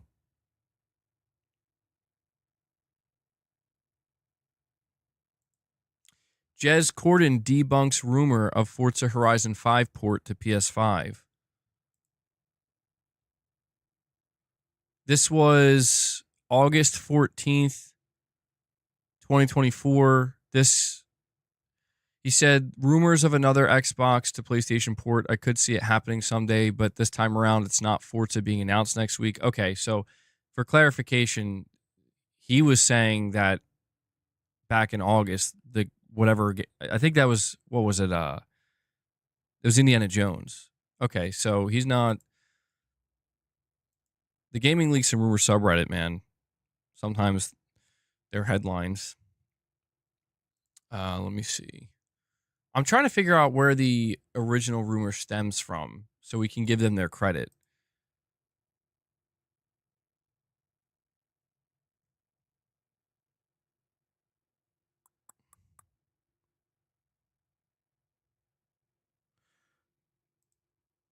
Forza Horizon 5 may be coming to PS5 and PS4. This was according to an Amazon UK search back in August.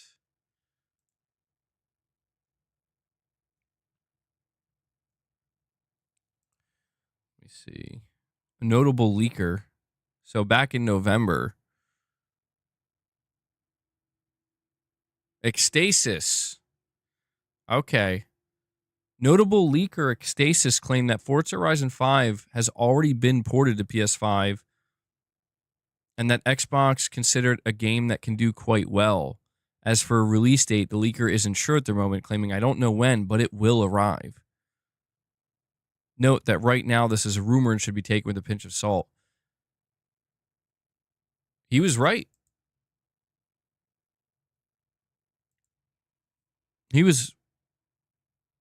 You're saying Nate the Hate? I don't know, man. Was there somebody prior to Ecstasis claiming this? This is the only thing I could find right now. The only other thing I found prior to this, and this was back in November, the end of November, the only other thing I could find was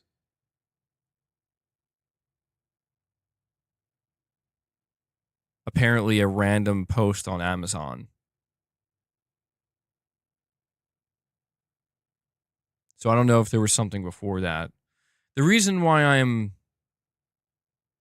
bringing this up is because we want to kind of keep track of these individuals who are on the money with this stuff to know who's really reliable. Okay, well.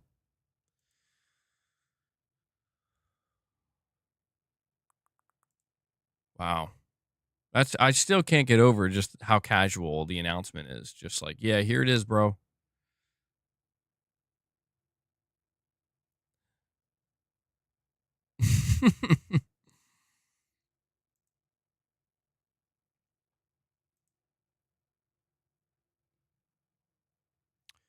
Jez Corden just said that Halo the Master Chief Collection is coming as well. First, then Gears.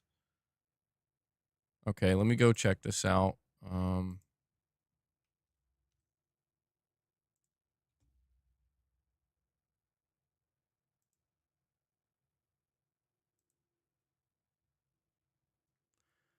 Clobreel on Twitter, dude, you could tell they're so hurt, man. You can tell they're really hurt. Clobreel on Twitter says PlayStation finally has a good Horizon game.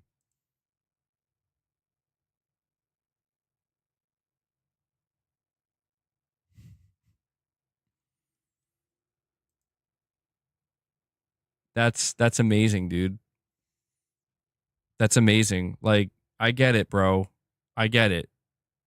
You're you're it's kind of funny, I guess, but it's clever. Yeah, I agree. Clever but incorrect. I mean, come on, bro. I think it's crazy to think that, like, man, yeah, you could play Horizon Zero Dawn, you can play Horizon Forbidden West, and now you can play Forza Horizon 5 apparently on a PS5.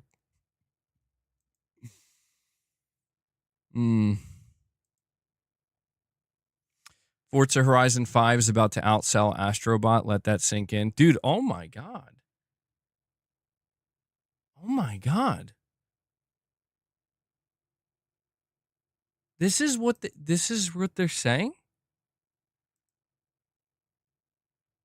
Holy shit, this is wild.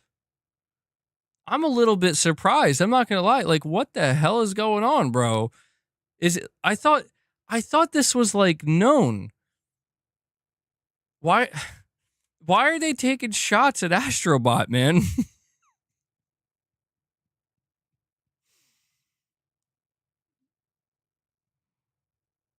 They want to go out swinging. They don't care what they hit.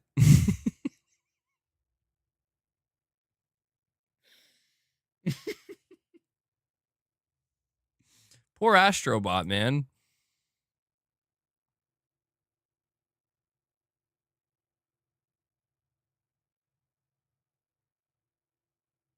That's crazy.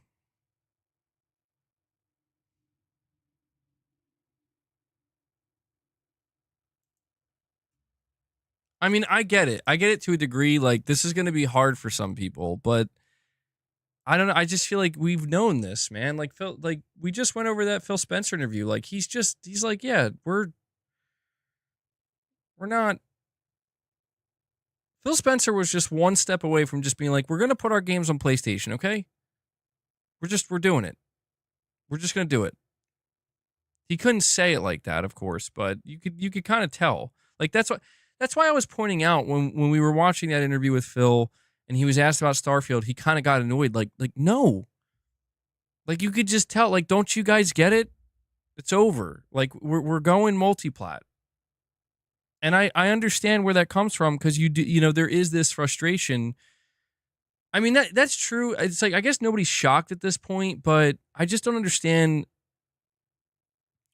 I guess what I'm really trying to say here is it's becoming clear that at least in certain sections, it doesn't really matter what's actually going on. People are still going to find a way to sling shit.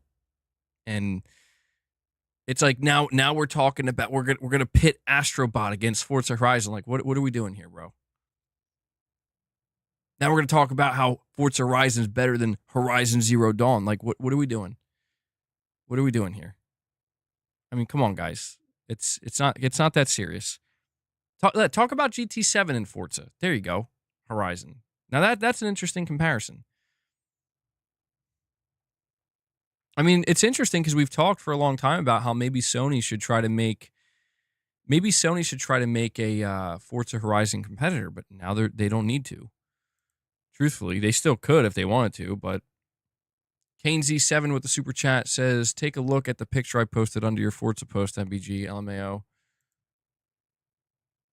Let me see.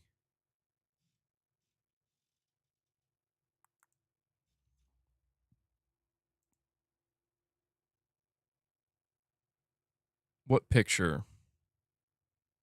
Well, what's your name on Twitter?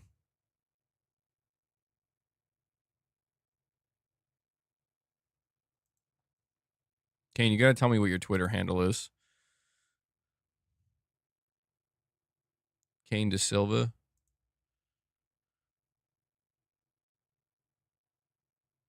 Yeah, I mean, so you posted a picture of Phil Spencer making a couple faces here, but there's a pie chart that says December 2024 customer spending on Microsoft published games, 64% PlayStation, 36% Xbox and PC. If that's real? Wow. And then there's Forza Horizon 5 underneath it. Yeah. I mean, it makes sense, dude. It makes sense. You see that and it's like they want to go where they can get the sales, bro. There's a lot of money to be made. I don't think Microsoft's willing to leave that money on the table.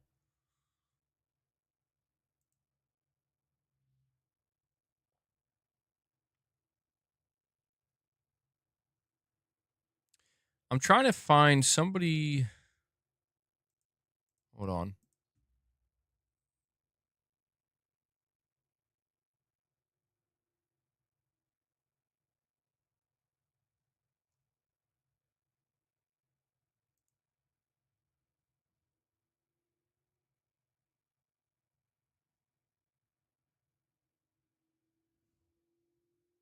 I'm sorry. I'm trying to figure something out right now, and I can't seem to find an answer.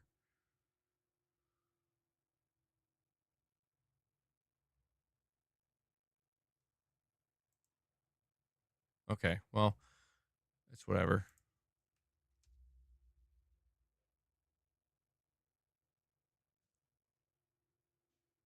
All right. We have my analyzer with a super chat. Thank you, buddy.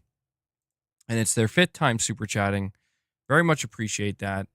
By the way, guys, before I read the super chat, appreciate all the super chats. Consider becoming a channel member or gifting memberships.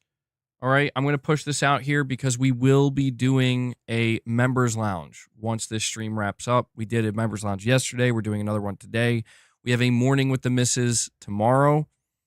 So if that sounds interesting to you guys, please consider becoming a member or gifting a membership or multiple memberships.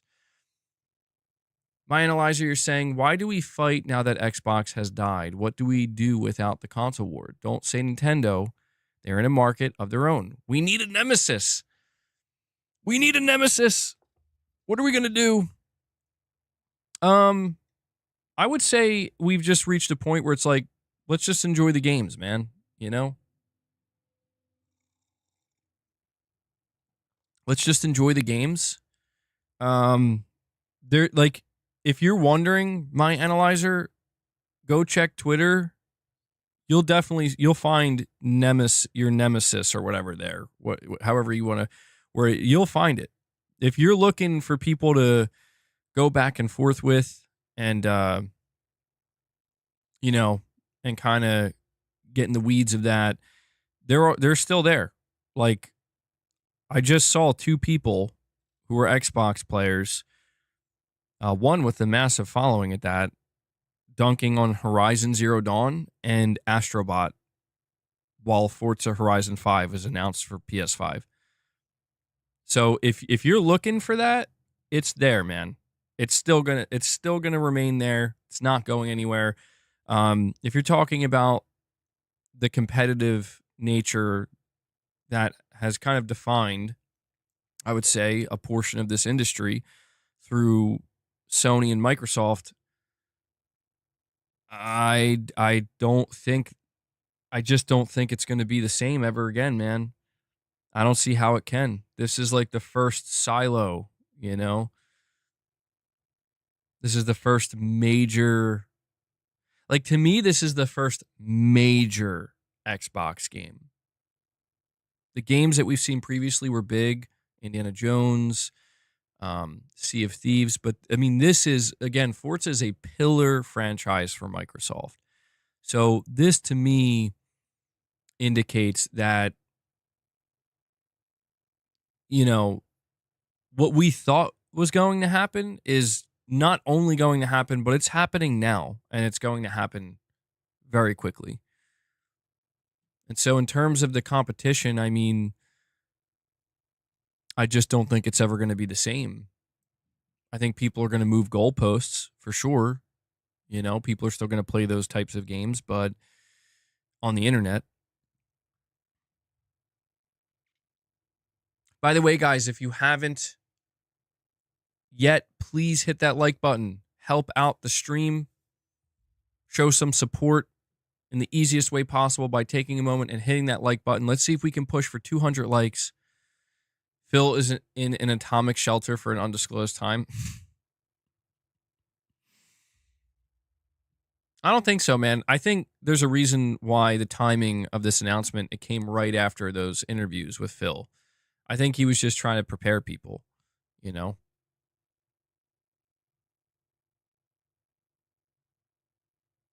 Chris Brown, you're saying, as GT7 fans, me and coworkers cheered at Forza for PS5. Yeah, man. I mean, even I am. Like, dude, you know what's interesting is we were hearing the rumors of, like, it's going to be Halo the Master Chief Collection or Gears of War Ultimate Edition.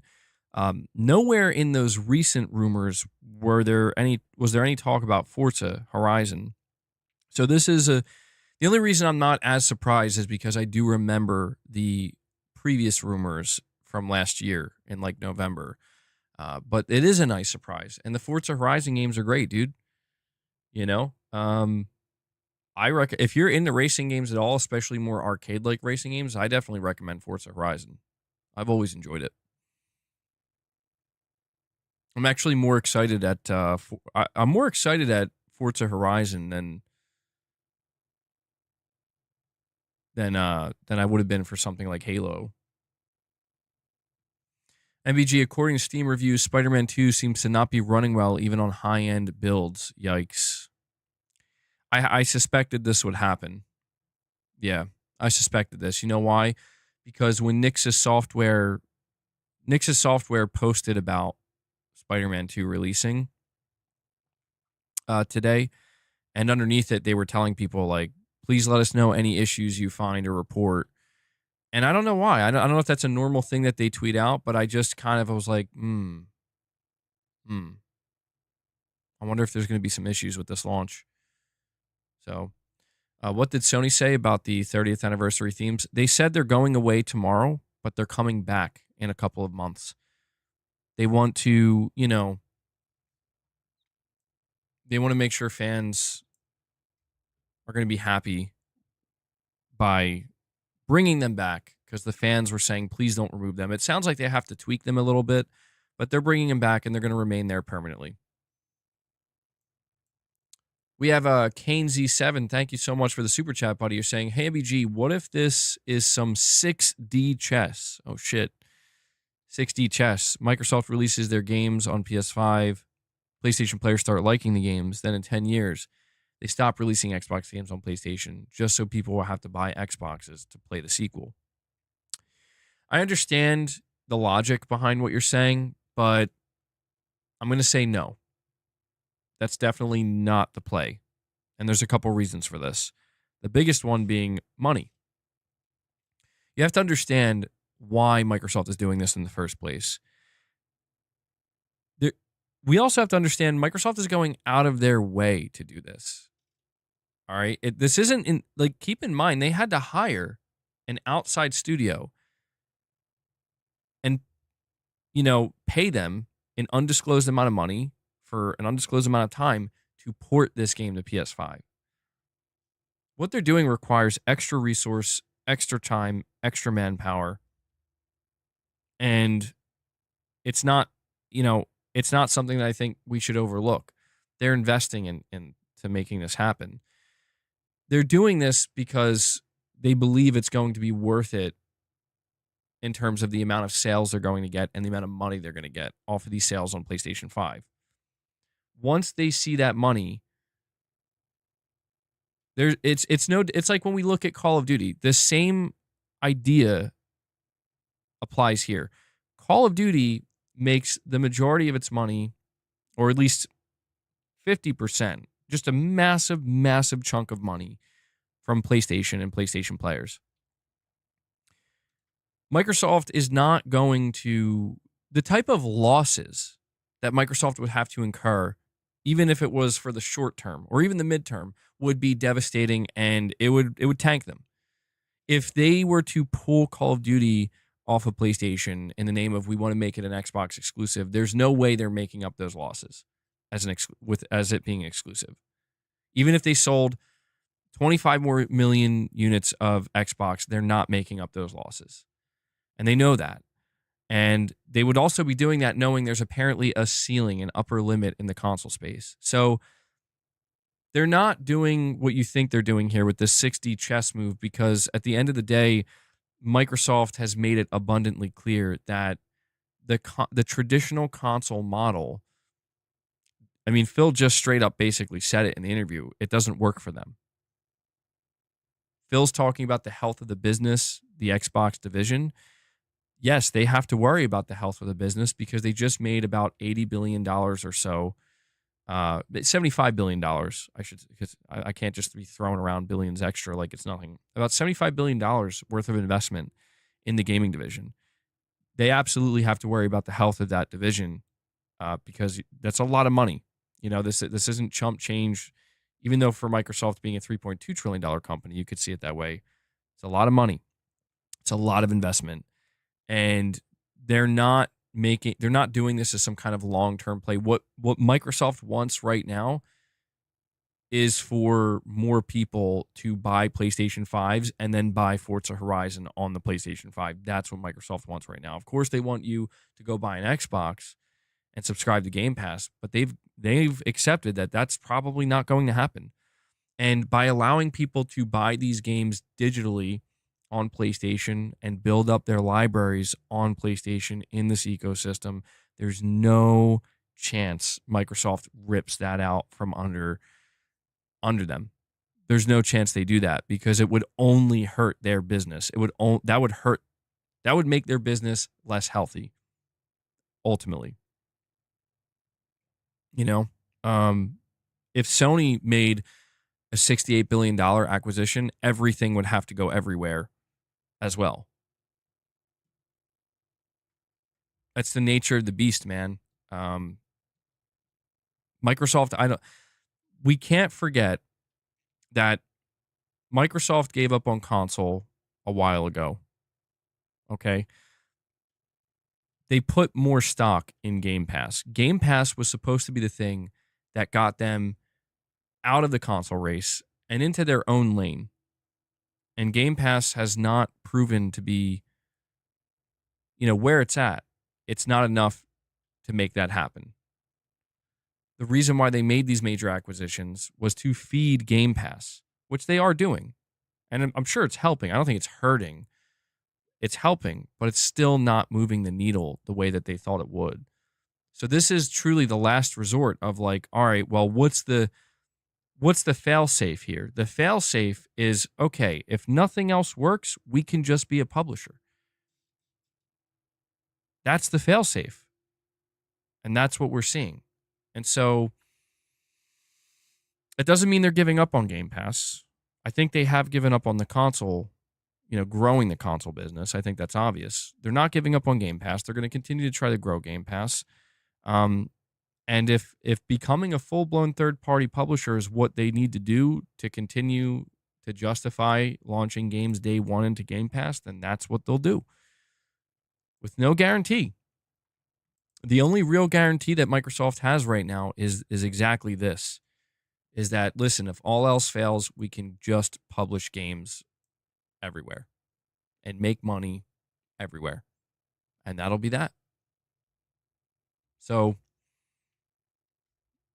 you know, it's the way it goes. At least for right now. It's the way it's going. I'm going to put out a poll for you guys. I'm going to ask you guys if you're planning on buying Forza Horizon.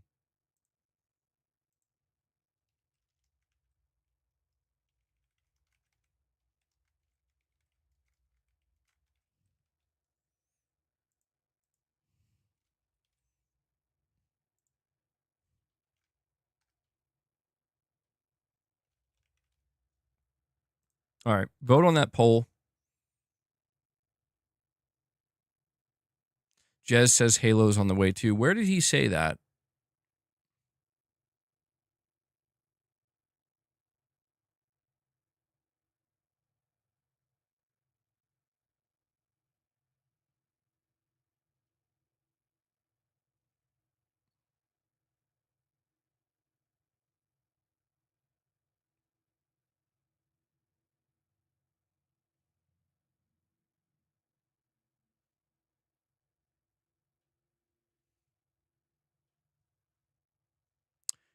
Poopy Snoopy, you're saying Forza 5, a 4-year-old game, you're saying nobody buying that Game Pass crap? What is Microsoft doing releasing this Game Pass trash on my platform? On my console. I don't want this Game Pass trash. Get it out of here. Dude, Forza Horizon 5 is... I haven't played 5, but no joke, like, this might be one of the best games that Microsoft has, straight up. Like, one of the best games from, like, their like, and I know when I say internal studios, I mean, like, Xbox internal. Like, not from Activision or Bethesda. I think it might be their best game. That Game Pass trash. Yeah, Forza's always in, like, the 90s, dude. There's a reason why I got every achievement for Forza Horizon 4, man. It's a great game. Very fun.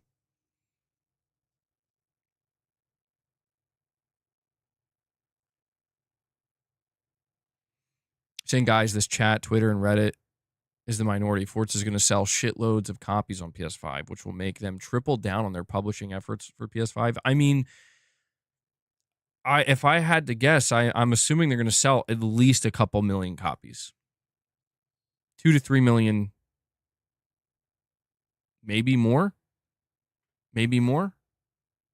Even at $60. Amarius Army saying it's all about the De Niros. Absolutely, man. That's why I'm saying, PlayStation, they're likely very happy about this. They're likely very happy about this because this is just going to be extra money for them too. Microsoft's going to get the bulk of it, but Sony's getting a cut. They're like, oh, okay, yeah. Poopy Snoopy, you're saying it's so good you haven't played it yet? Exactly. It's so good I won't even play it. It's so good I won't even play it. No, I haven't played Forza Horizon 5 yet. I played the previous Forza Horizon entries though. But I don't know. I gotta admit, I'm kind of glad I didn't. Ironically enough, like I was not expecting, a year ago, 2 years ago, 3 years ago, I was not expecting to be in this position where it's like, so do you want to play Forza Horizon 5 on PS5? Like, what? What are you talking about? And we are. And I'm like, yeah, dude, I this is one of those rare situations where it's like, well, maybe it's not rare. Because a lot of people say the longer you wait to play a game, the better. And, because they patch the game up, you get all the content. Good things come to those who wait. And I guess this is kind of a prime example of that. So I'm happy about it. Do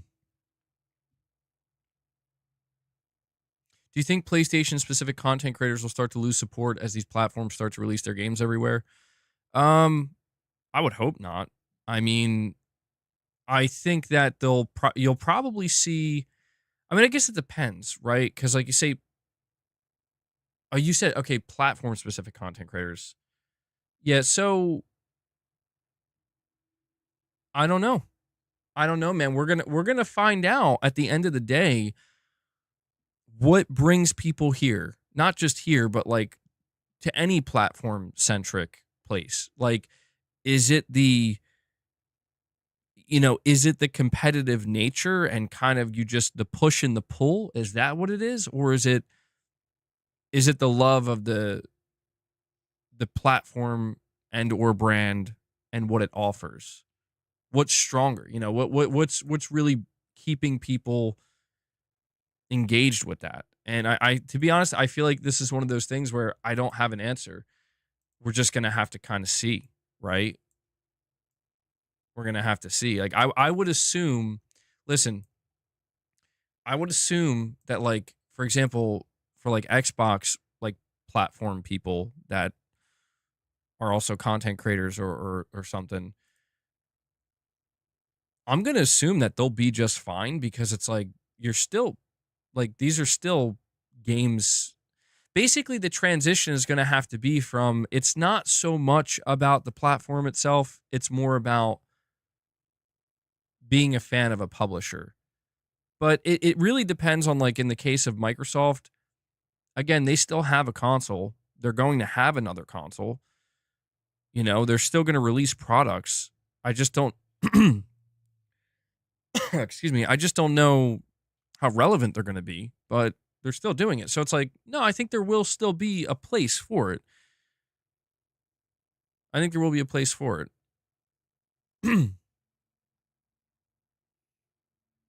And that goes for PlayStation as well. That goes for all the platform holders, really. Poopy Snoopy, you're saying this is the new normal praise Xbox games now that they are on PlayStation. Oh, hold on. Oh god, I think I held a cat hair. I got a fur ball. God.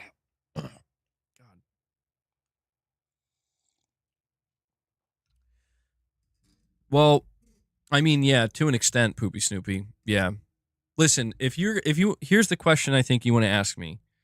All right. Are we going to see hypocrisy? The answer is yes. Yes, you will. Not necessarily for me, but generally speaking, you will see hypocrisy. Just in the same way that right now, if Horizon's so Clobril tweeted out, PlayStation will finally have a good Horizon game. If tomorrow Sony announced Horizon Zero Dawn was launching on Xbox, he'd probably be out here hyping it up. You will see hypocrisy. There's no denying that. And I think we just have to embrace that that's going to be a thing that we witness. And it is what it is. It's to be expected with stuff like this. Now, when it comes to me, dude, I try to be as real and as transparent with you guys as I possibly can. If I wasn't interested in Forza Horizon, I would straight up tell you I'm not interested in it. I would tell you it's a big deal. It's coming to PlayStation. I would tell you this is a very big deal, and I would talk all about it. But I would tell you straight up I'm not playing it. Just like when Halo the Master Chief Collection comes to PlayStation, 95% chance I'm not going to play it because I've never been into Halo that way. I've never been into Halo that way. I'm not going to just suddenly pretend to care about Halo. In the same way that I didn't play Sea of Thieves when it came to PlayStation because, well, to be fair, I did play Sea of Thieves when it first launched, and that was very short-lived, but I didn't have any interest. If you're asking me personally, buy Halo, shut the F up, MBG. I mean, listen, I told you guys, I will make it clear. I will make it clear. If a physical copy of Halo is released officially by Microsoft for PlayStation 5, I will buy that literally just to collect it because that's insane. And I need to have that. I will give them a sale. I don't even want to play your game. I just need to have that. And I don't know, maybe over time, eventually I'll be like, you know what? Let me just start playing it. Maybe that would happen. But there are the games that I'm excited for are not really, well, Forza Horizon is one I'm definitely excited for, but putting Forza Horizon aside, I mean, to me, the more interesting aspect of a Gears of War Ultimate Edition or collection, or the Halo Master Chief Collection coming to PlayStation 5, to me, what's most interesting about that is like, this is unprecedented. This is huge, man. Like, I'm more interested in just the wider implications of this actually happening, something that seemed impossible. Now, when it comes to the games that I actually want to play, that, like, yes, Microsoft, I hope you bring these games over because I will gladly buy them, hopefully physically, and enjoy them. Fable, State of Decay 3. I think Doom's looking pretty damn good. And it's one of these things where I know how this is going to go down. There's going to be people who try to make it sound like, well, you hated Xbox games and you refused to buy an Xbox for these games. Notice how the games I just listed are not games that were, like, there's a chance that a Fable came out 2 years ago from Playground Games and it was exclusive to Xbox. I might have bought an Xbox for that. State of Decay 3, I would have bought an Xbox for. I would still buy an Xbox for. If they come out and they're like, State of Decay is not coming to PS5, I will buy an Xbox for that game. Straight up. And that's why I think it's a struggle for me sometimes to see the disingenuous nature of some of these people, where it's like, I understand where you're coming from. I get it. But you're not presenting an honest, you're not being honest about it. You're not being genuine about it. I don't think it's fair or even accurate to paint the PlayStation community in its entirety as disingenuous for being excited for Xbox games coming to their platform. Because it's like, think about it. What? These games are good enough for you to buy on your PlayStation, but not good enough to go buy a console for? The honest to God answer from most people is, yeah. Yeah, they're pretty good, but not good enough to uproot me and make me go somewhere I really don't want to be. Sorry, they're good. They're not that good. Truthfully, that's probably the most honest answer right now. That's why, like, again, it's no different than an Xbox player who still doesn't play on PlayStation. Spider-Man, like, Spider-Man's coming to Xbox. Yeah, they're probably going to be excited about that. Like, shit, man. I don't have to move. I wasn't planning on moving. I didn't want to move, and I still get it. You know what I'm saying? Like, it's not a difficult concept, I think, to grasp. And I think a lot of people just want to pretend like they can't see the obviousness of this. They can't see it, or they pretend they're blind to it, so that way they can continue to play their nonsensical games on the internet, on places like Twitter or YouTube, and it's like, whatever, man. Nobody wanted these games 5 years ago, though. Well, that's not true either, because here's another thing. If that were true, why is it when I mention Xbox sales, people still tell me, they're like, bro, they still sold like 25 million units, 25, 30 million consoles. And you know what I say to that? Yeah, that's a number that should be handled. It should be viewed as like, that's a large amount of people. It's not anywhere near the amount that you're seeing for Nintendo or PlayStation. It's still like 30 million people is 30 million people, dude. So it's like, when you say things like nobody wanted these games, what you mean, I think a more accurate thing to say is not enough people wanted these games. And I get it. I understand that there might be some. I understand why really diehard fans of the Xbox brand, I understand why they would say, so I guess the games are good enough now, huh? I get it. Because, yeah, it's the unfortunate reality. That's probably why Phil Spencer doesn't seem as enthusiastic these days, because he probably feels the same way, to a degree. You're talking about a guy who was out here for the last decade doing everything he can to be like, here's why you want to buy our console. Here's our games. Like, come on over. Like, please buy our console. Do it. Everyone's like, meh, no. That's okay. I'm just going to go to PlayStation or Nintendo or PC or whatever. It's like, and then it's like, all right, fine. I've just been given the directive order. We got to bring these games to you now. And then you see people like, oh my God, this is incredible. I get it from like a base level. I understand. But I think all it really requires is just look a little bit deeper, just a little bit deeper. And I think it becomes very clear, like, this is a big deal. And it's understandable that you tell somebody, don't get up.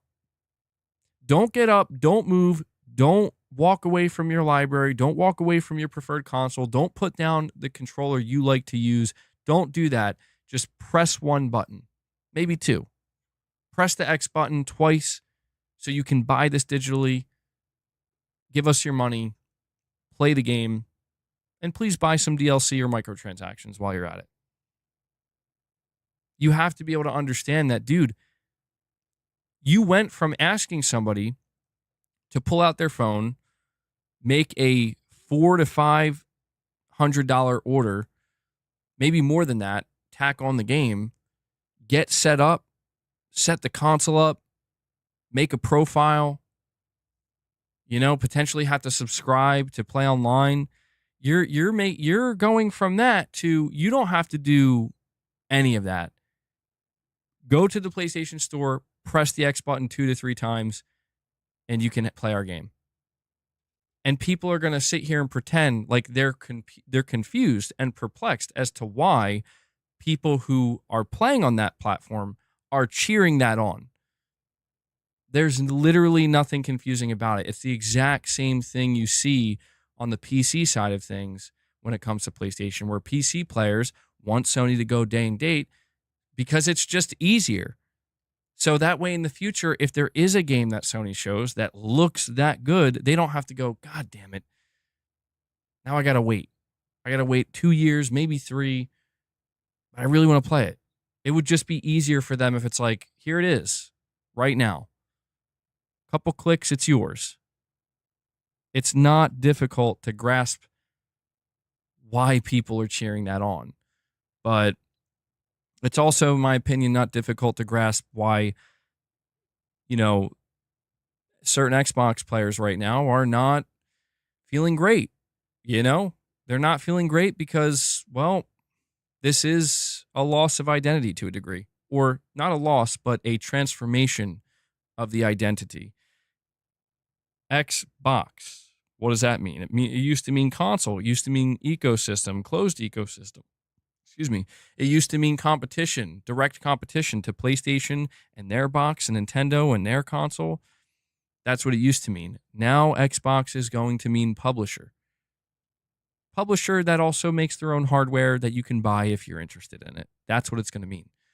And people who are still loyal to Xbox or feel as though they want to remain loyal to Xbox and stay there, they have to deal with that, And it's like, yeah, I get it. It's understandable how you go from the Xbox 360 to this, how it would be kind of like, what the F, man?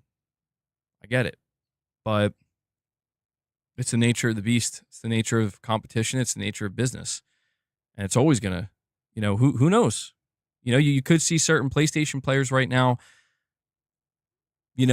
certain PlayStation players right now are saying some crazy stuff probably about Xbox and Xbox fans. And it's like, you might want to be careful because 5-6 years from now, as implausible as it may seem, you might see PlayStation doing the same thing.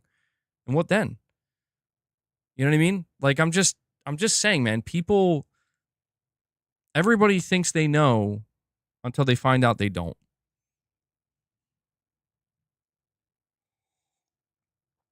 The point is,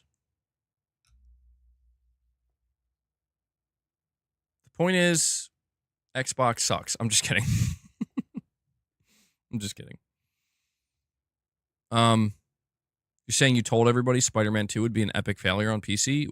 What's going on? What's going on with the PC release of Spider-Man 2?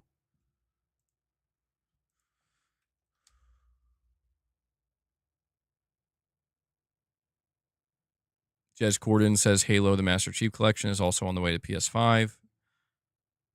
So that's two sources now saying that. First, Nate the Hate, now Jez Corden.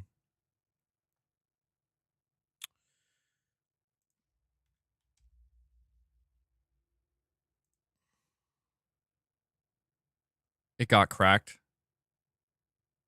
already. Dude, it's been out for like a couple hours.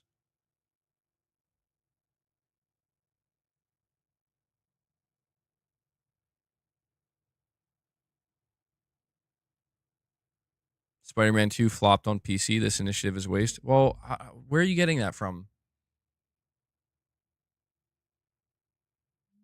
I mean, how do we know it flopped?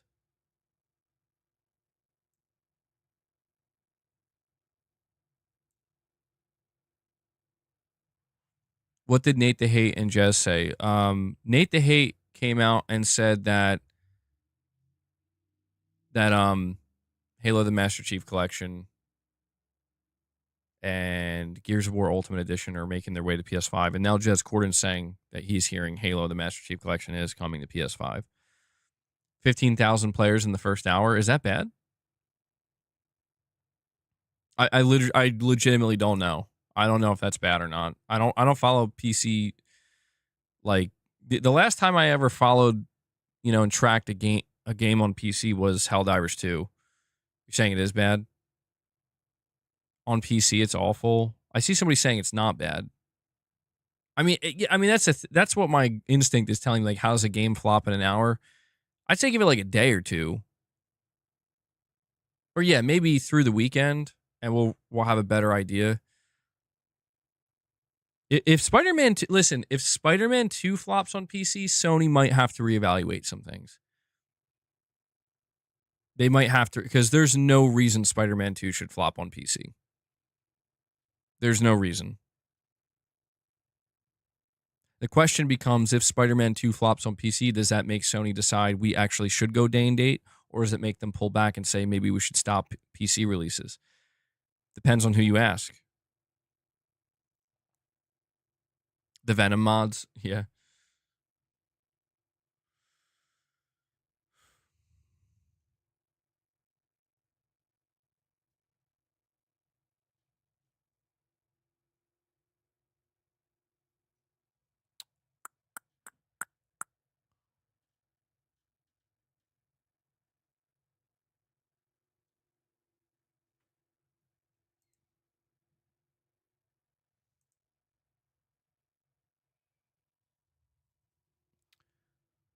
Let me go check some of the replies here. Ibrahim Kisitu, a member for 14 months, says, think about Microsoft now selling the competing software right next to Sony in their own store. Example, Indiana Jones sold next to Uncharted. That is an interesting thought, dude. That's an interesting thought, but I don't know. I don't know. I don't know that they're similar, but okay, you're saying now we're talking about how PlayStation's biggest franchise is releasing on a different platform today, but are clowning Xbox because Forza is coming to PlayStation. I mean, look, man, the people who are clowning Xbox, I do think it's a distasteful look, because it's like, well, it depends on what you mean when you say clowning. All right. These are like, if there's something that I have determined is bad for this space, is just throwing out terms. You know what I mean? Like, I see people say like Xbox is dead. Xbox has no games, or, stuff like just throwing out basic, quick terms that I feel like there's always more to it. And I think it's just better to just kind of see the bigger picture and try to understand, like, no, Xbox isn't dead, but it's what I said. It's what I said. They're transforming. Xbox is no longer, like, the fact of the matter is the console wars and the war between Microsoft and Sony is over. It's over, dude. It just is. And it's not because Xbox lost. It's not because PlayStation won. It's because they're just doing different things now. You could say PlayStation won, but only in one area. PlayStation won as a platform, as a console. You could say Xbox lost in that area, but Xbox also found their own way to win, which is we're gonna be the biggest publisher in the world now. So that's something.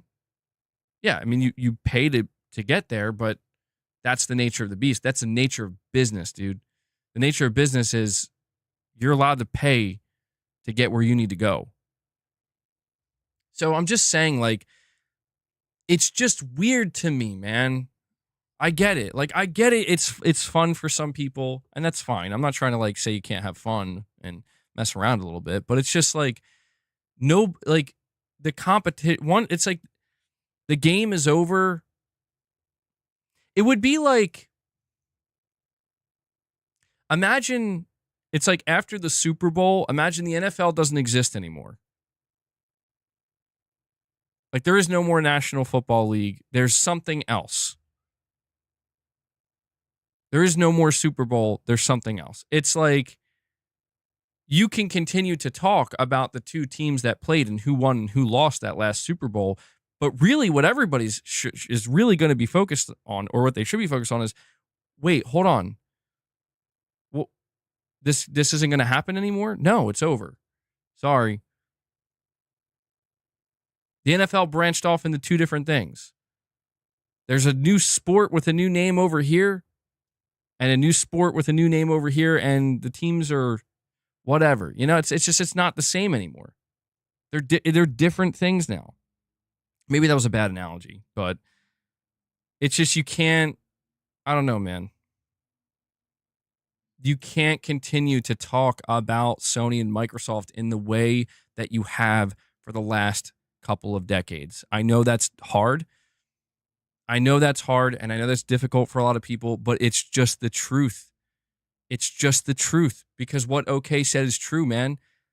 Like, LOL, you lost your game. Meanwhile, the same day, Spider-Man 2 is launching on PC. That's the irony, is it's like, dude, this is why I'm saying nobody's really losing. It's not like Microsoft is turning to Xbox players and saying, we're never giving you guys Forza again unless you go to PlayStation. That's not what they're doing. They're telling you, hey, if you're playing on Xbox, we're going to make another one. You can buy it, and you can buy the next Forza on it. You're saying we're all losing. Well, that's another way to look at it. And I get it. It's going to continue, but I just hope that people can kind of quickly get over this so we can. I think there are much more interesting conversations to be had about, about what we're seeing here. And it doesn't really have much to do about who's winning or who's losing. It has everything to do with, bro, what's going on in the games industry with these platform holders that this is where we are. But PC is not a PlayStation competitor. If that was true, why don't they launch the games day one then? You see? Sony says they don't see them as competition, but if that's true, why do you put a time frame? See, this is where I think it's like they might not be. They might not be a competitor. Maybe Sony could find out they launched their games day one on PC and nothing changes except more sales. Or they put it on PC and it's like, holy shit, our console sales are tanking now. Sony's scared. They are scared. They are scared to launch day one on PC because they don't know what's going to happen. It's Beast Mode. You're saying, don't be so modest, MBG. Xbox made this as a last-ditch effort to avoid closure of their gaming sector. Sadly, there's no more true console war per se, but Microsoft was 100% losing. Well, to be fair, that is true. It is true. Like, I'm saying, I'm trying to look at it through a different lens now, but there is a reality prior to this transformation and this transition. There is a reality that is worth acknowledging. And it is true that, like, dude, Microsoft tried and they failed. Microsoft didn't enter the gaming industry as a publisher. They entered the gaming industry as a console manufacturer and a console platform holder.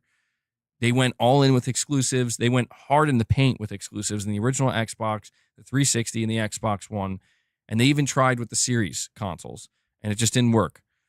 They got the shit kicked out of them, dude. Pretty much every gen except the 360 gen. And that's on it, like that right there. Anybody who denies that, I think, is just denying the reality of what happened. But when that company decides that we're not doing this anymore, like we came in as a console manufacturer and a platform holder, we're gonna exit as a publisher. Yeah, there's no rule against that. You're allowed to do that, and if you have the money to make that happen, you even better. And that's exactly the position that Microsoft was in. It doesn't change the fact that they didn't win in the market that they wanted to win in. Forza Horizon 5 was never supposed to come to PlayStation. Halo, if it's true, what we're hearing now, Halo coming to PlayStation, that was never supposed to happen. Ever.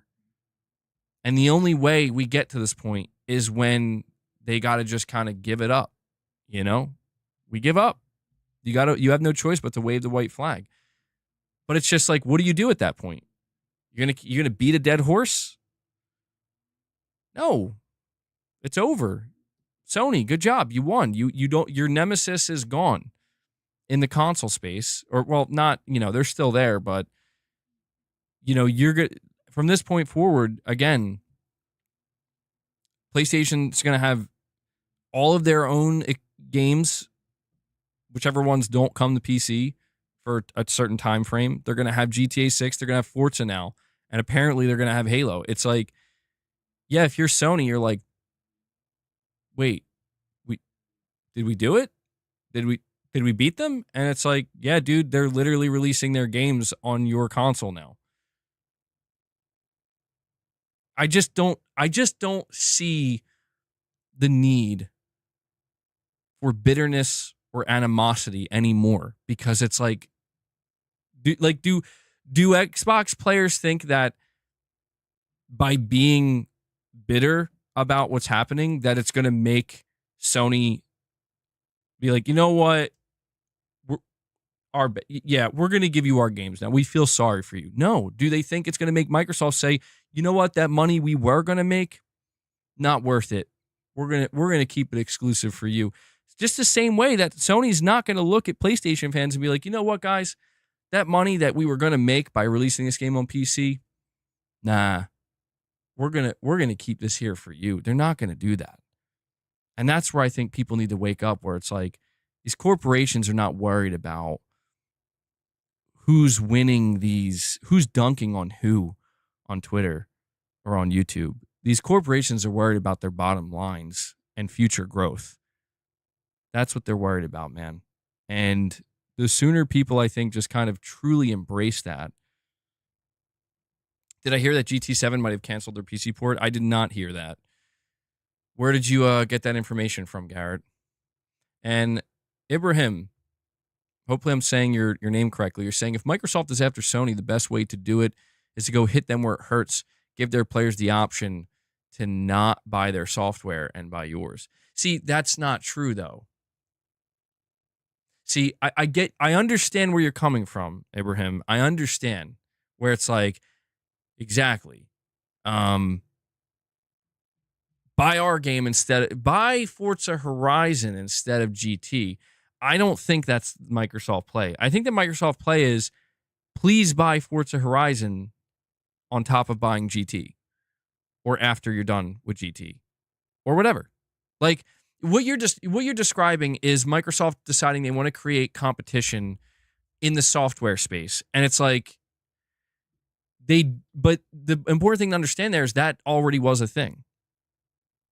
For example, Forza Horizon was competition to GT already. And the major selling point or advantage, I would say, that Forza had over GT is, speaking of Forza Horizon, is like, hey, it's a more arcade-like racer. Sony hasn't made one of those in a long time. Oh, by the way, it's only on Xbox. It's not on PlayStation. That's the competition. The competition is we want to leverage this game to not only potentially prevent you from buying GT, but to come to our ecosystem instead. So I guess what I'm trying to say here is that level of competition is still there. Yes, like now people will have to decide on the PlayStation storefront, am I going to buy GT7 or am I going to buy Forza Horizon 5? And if they choose to buy Forza Horizon 5, Sony gets 30% of that. Microsoft gets 70%. If they choose to buy GT7, Sony gets 100% of that. So really think about this for a moment. Microsoft is vying for 70% in bulk. Sony gets 100% in bulk on top of an extra 30%. Does that make sense? They are two totally different types of racers, but I guess what I mean is like, let's continue with this for a moment. GT7, Sony already got their sales from GT7. I think I saw that GT7 was close to selling 15 million units. Sony got 100% rip on every digital unit sold of GT7 and a 70% rip on every physical unit sold. Okay? And they ended up getting 15 million in sales. Now Forza Horizon 5 is coming in a couple months. Let's say that game let's just say Forza Horizon 5 sells 5 million units at $60 or $50 or whatever. Sony gets a 30% rip of every single copy of that game sold. They get 30% of that 5 million sold. Microsoft gets 70% of that 5 million sold. What I'm trying to tell you is that Microsoft is desperate for revenue. And that's okay because they have the means to garner that revenue. This is revenue, this is profit that they otherwise would have not seen. They would have not seen it at all. They would have gotten zero. You don't bring this game to PlayStation, you get zero for the next 5 years. Or like hardly anything at all. Maybe a couple sales here and there. Game's years old. You drop it on PlayStation, your profit margins on that game are about to soar. You're giving it new life. And that is something that Microsoft absolutely, I mean, Satya Nadella straight up said it to the investors. We're going for high profit margins now. We need the revenue. And we need the revenue that's going to make the most money. And he straight up listed publishing as one of those things. So I'm just saying, like, the goal here for Microsoft is, can we make money? Yes or no? And if the answer is yes, then we do it. The question isn't, can we make money while defeating our opponent? That's not the question anymore. That was the question for many years. Can we make money? Can we make good money while also defeating our opponent and getting the lion's share of the pie? That's not the question. The only question is, can we get money? Can we get it? Yeah? Okay, then do it. But sir, Sony's going to get money too. Doesn't matter. But aren't they our competition? Are we supposed to try to be beating them? No. No, we're using them. And I guess helping them. But who cares? We're getting money. We need the money. That's where we are. That's where we are. And that's why I just think it's kind of funny to see the way some people are behaving, because it's like I guess they don't realize that. Figuratively literal with the super chat says, people say that PlayStation doesn't have a proper competitor, but I think they underestimate the potential of PC and Nintendo. Never mind market whims. Well, the Nintendo situation, I'm not going to speak on too much right now, because we need to see. I think we're going to have a very good idea of the level of competition between Nintendo and Sony once we see a proper Switch 2 reveal and we have a better idea of the type of third-party support the Switch 2 is going to get. That's really what we need to see. Once we see that, we'll have a much better idea. Okay, you're saying people saying PlayStation isn't putting games on Xbox, but if everything is an Xbox, especially PC, then yes, PlayStation is putting games on an Xbox. I mean, I guess that's one way of seeing it.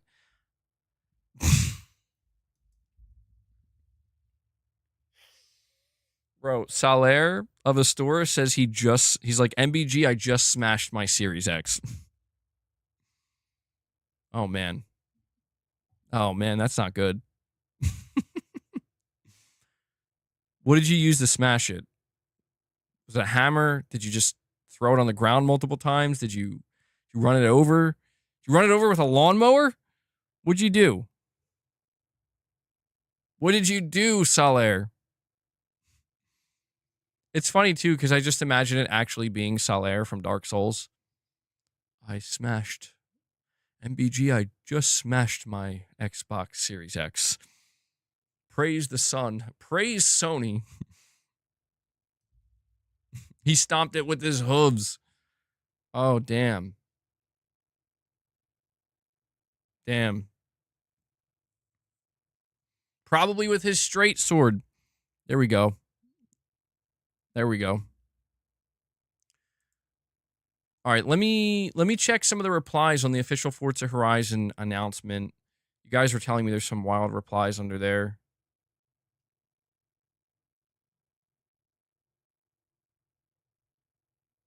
Will this have PSVR 2 support? That's a great question, actually.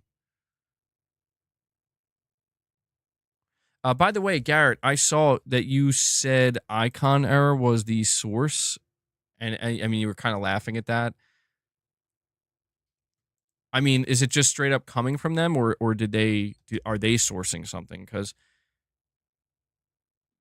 I think the expectation was that GT7 was going to come to PC. It would be kind of a big deal if it was canceled. I'm assuming it's not. I'm assuming it's still going to come to PC.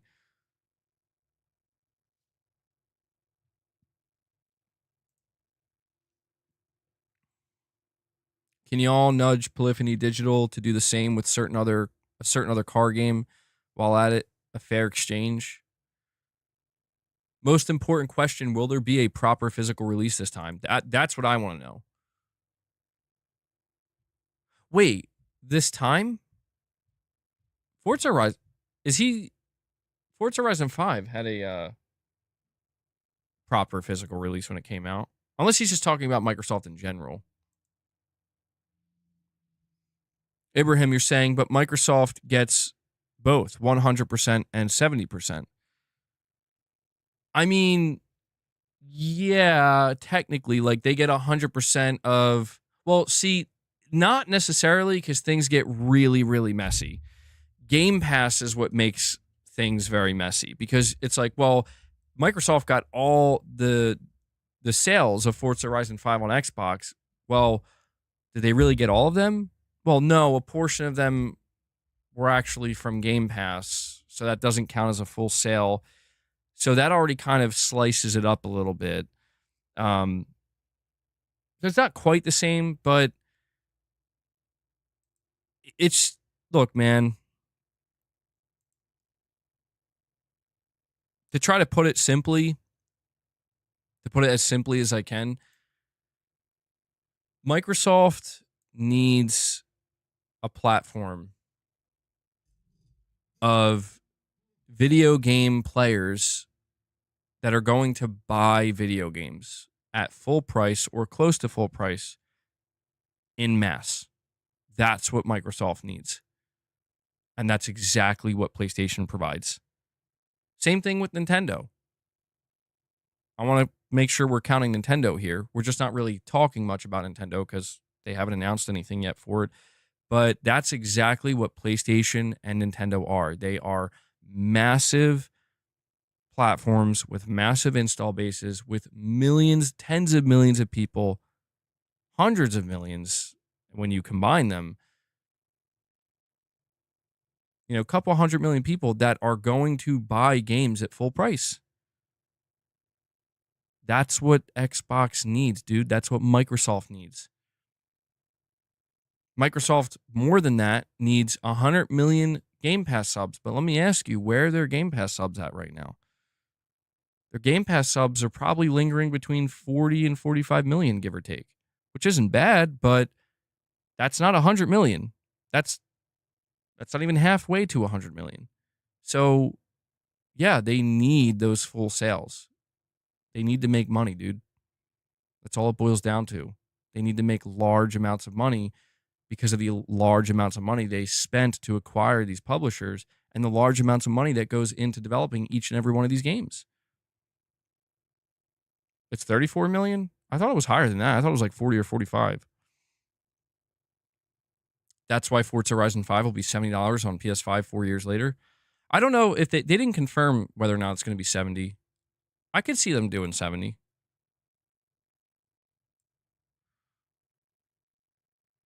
Amarius RM, you're saying, if you are a grown man with kids, you don't care. Exactly. Exactly. We just gotta let it roll, man.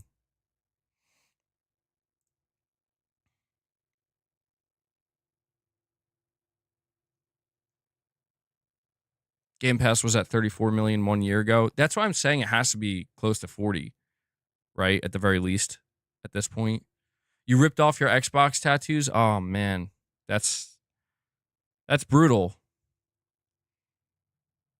Am I getting the Superstation 1? The Superstation Box 1? Yeah, bro. Planet Schlorpian, thank you for sharing that with us. Is Forza Pro enhanced? No announcement on that yet, but we'll find out.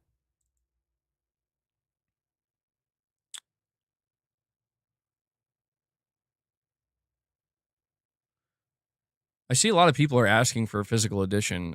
They have to be doing a physical version of this, right? Oh my God. I'm going to be really, really upset if they don't. I'm going to be really, like, they have to do a physical version, man. Come on.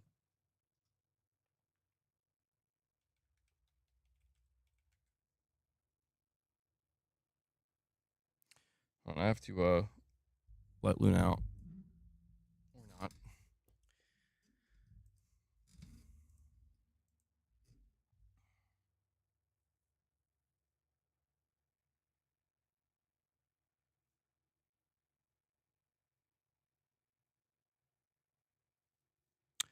I see Colt Eastwood.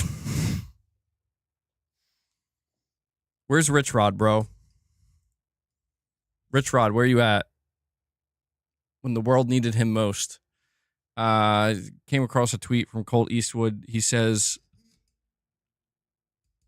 Forza Horizon 5 is going to be one of the most popular games on PS5 this spring. That platform has been thirsting for an amazing high-rated, high-quality open-world racer or racing game. I mean, damn, bro.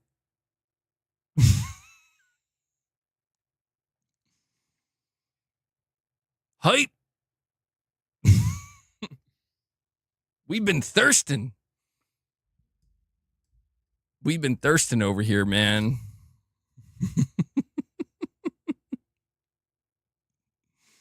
What else can he say? I mean, I know. It could have been it could have been worse. I will say, dude, that's not that bad. I'm surprised at Clobriel, man. I don't even really follow Clobriel, but I'm surprised he is hurt, bro. PlayStation finally has a good Horizon game. Like, bro, you like I better see some of these guys getting clipped. I'm just kidding, but come on, man. Come on.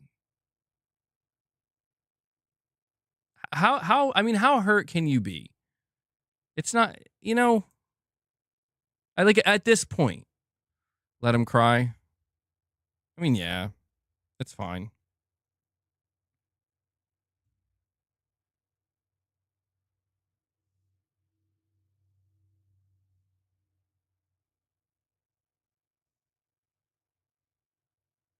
Cole Eastwood's kind of weird, dude.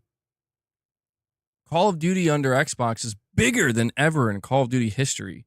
Xbox gaming is growing. Hardware will always decline since 2016 when Microsoft removed the requirement. Like, what the... What? Yeah, man. I guess. What are we talking about? Didn't Call of Duty sell the most on PlayStation?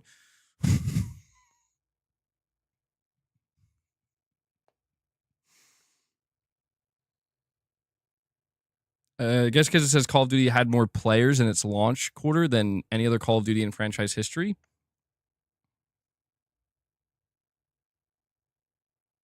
I don't know, man. It's just, yeah, man. That's a, Xbox did it. It's just funny to me. That's all. It's funny to me that it's like, bro, what are we doing? I don't know. I just don't know what we're doing out here anymore.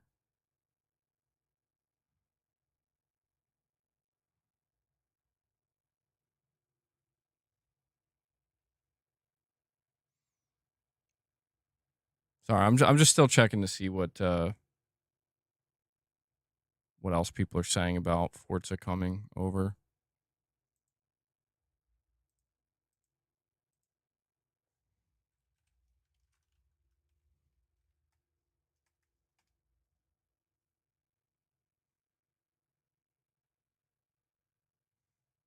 Oh wow, holy shit.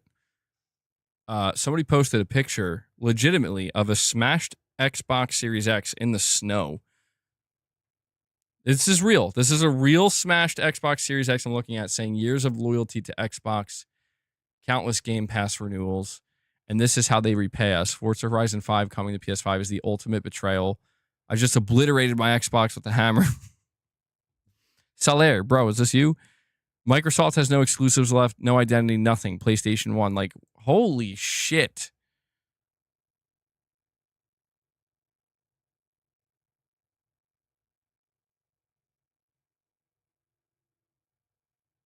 Is this the same Xbox that was on Reddit 10 months ago?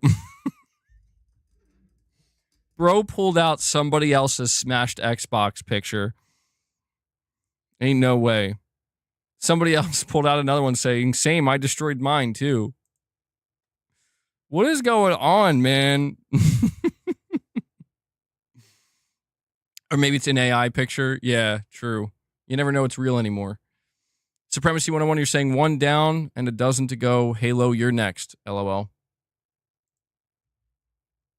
I mean, yeah. Halo is, I mean, based off of what we're hearing, it sounds like Halo might be the next one. I imagine Halo would be like a, you know, like a holiday release or something.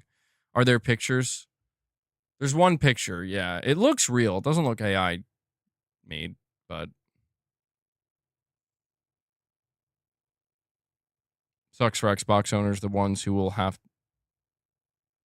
PlayStation because they prefer console gaming are going to have to rebuy their library of games for PlayStation. Yikes. Neutral Zone, you're saying channels like mine are going to start to lose subscribers if Xbox go full third party.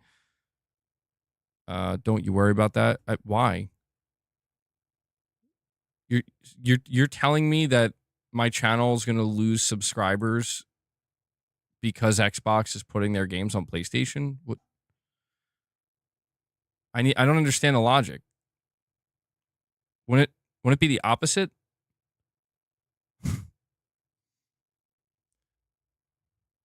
Yeah, I'll jump to Nintendo, bro. You don't have to worry about that.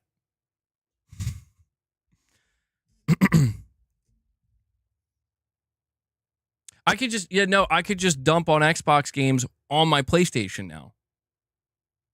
Man, I played this Forza Horizon 5 and this is straight garbage. I'm just kidding, of course.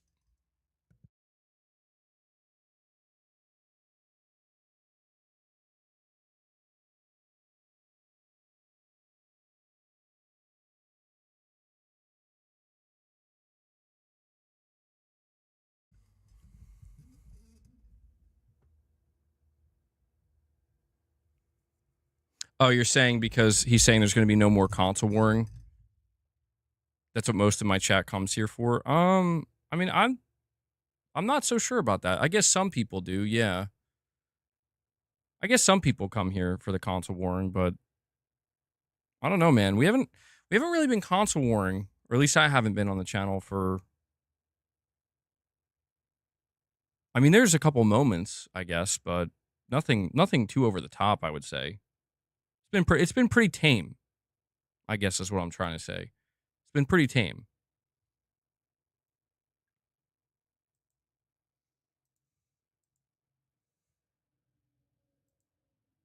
Let me see what else is being said here.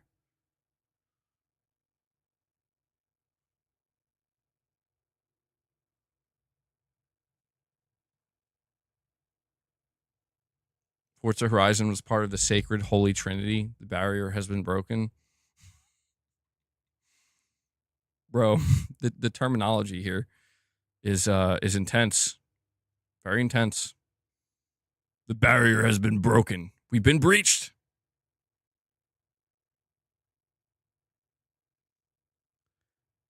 Xbox fans, don't put Forza Horizon 5 on PS5. We made you a success. We're gonna do it. I can't risk playing shit like that, but we're gonna do it anyway. I don't.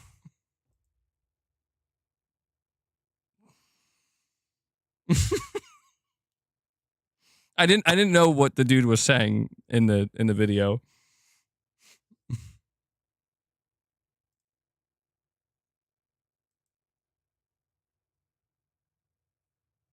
So some of it's funny. Yeah, it's we have Kyle, member for 17 months, says dude is clearly smoking some new Xbot vaccine.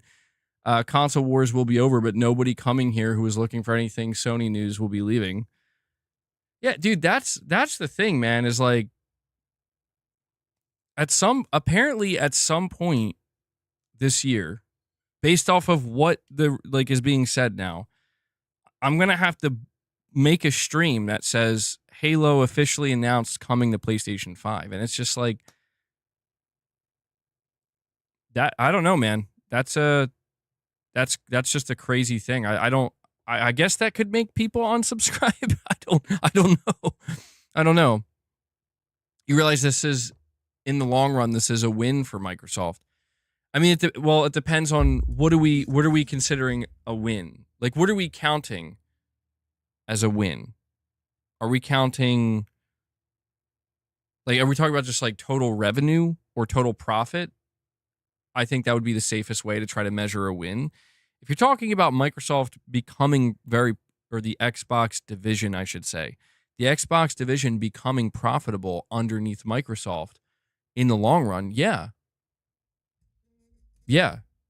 If Microsoft's goal is to make the most amount of money as the biggest publisher in gaming, yeah, that's a W. That can be a W for them.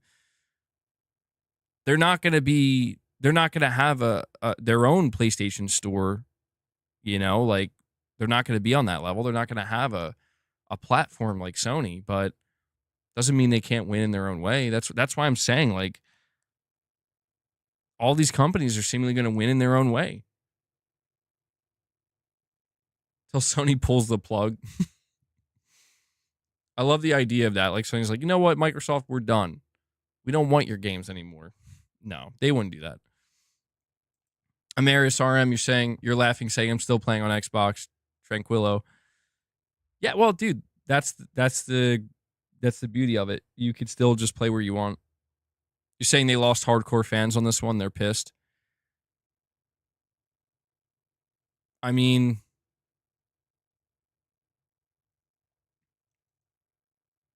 yeah, I don't know that Satya Nadella cares, dude. I'm going to be honest. I don't think Satya Nadella gives a single shit about the hardcore fans. And I say that in the sense that, like, you're talking about a guy who he's running Microsoft as a $3.2 trillion company. Like, I think he probably laughs at the hardcore fans and is like, what do you, like, who cares? Like, there's billions of people on the planet that could potentially buy our games. There's a platform over there. of 70 million people that do buy games. The Switch 2 is probably going to have over 100 million in the next 5 to 6 to 7 years. Like, I'll be honest, I don't think Satya Nadella gives a shit, dude. And I think today is kind of proof of that. But that's the thing, man. Like, if you are an Xbox player, if you're an Xbox player right now, I think it's understandable why you would be like, you know what? Maybe I go to PC. Maybe I will go to PlayStation.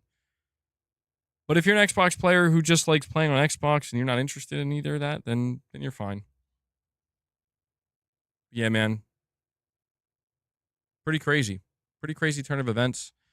It just feels crazy because it's like it all happened so quick. It all happened within like 1 year.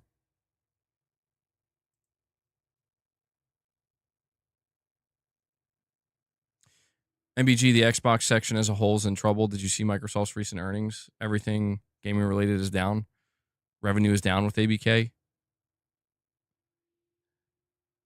Well, I don't know, man. Every time I acknowledge that, there are people telling me that I'm wrong and that they're doing great. So it's like I don't know. Like I just see numbers in the negative and I'm like, well, that must be bad. And it's like, no, it's actually good. And I'm like, oh. Okay. I guess, but Game Pass only grew 2% with Black Ops 6. We might, yeah. I mean, maybe we'll talk about this more extensively tomorrow. Maybe tomorrow. I mean, to be honest, this Xbox wasn't really meant to be part of the conversation today.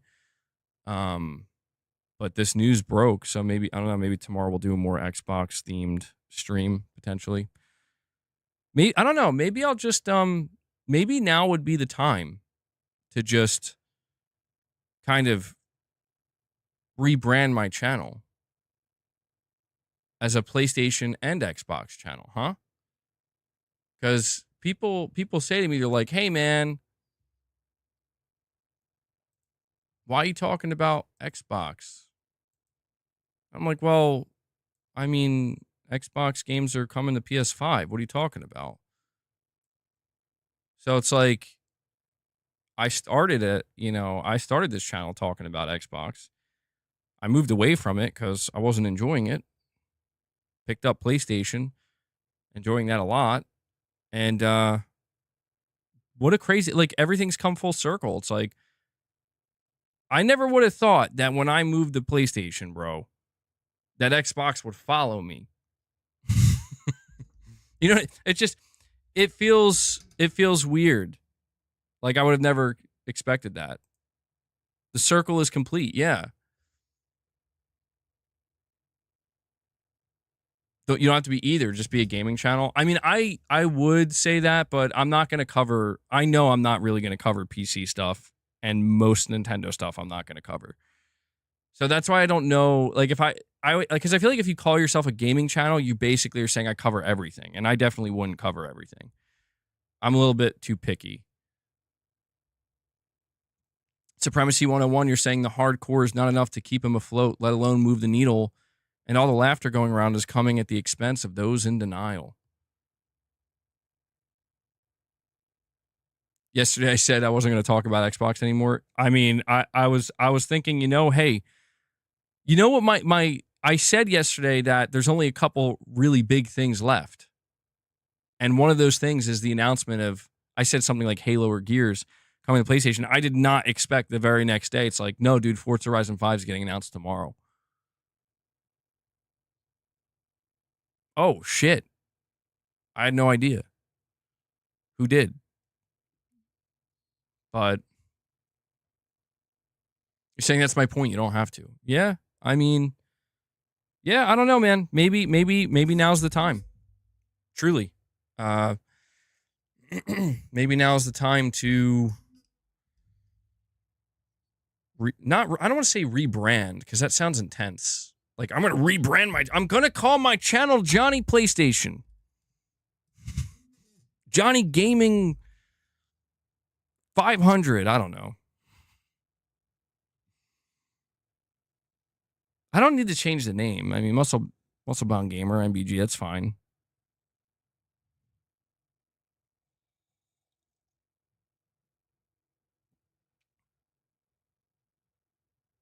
You're saying it's kind of weird to box yourself in as a content creator if you're trying to grow to a bigger audience. Do you think you've hit a saturation with PlayStation gamers? PlayStation gamers are no longer enough to satiate this channel. Johnny PlayStation 9000.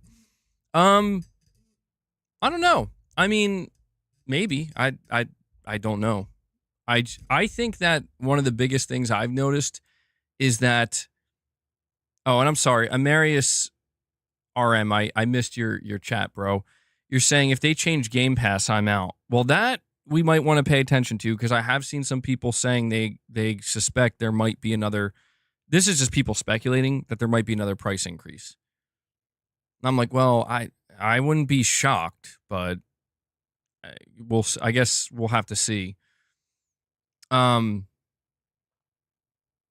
was I just saying?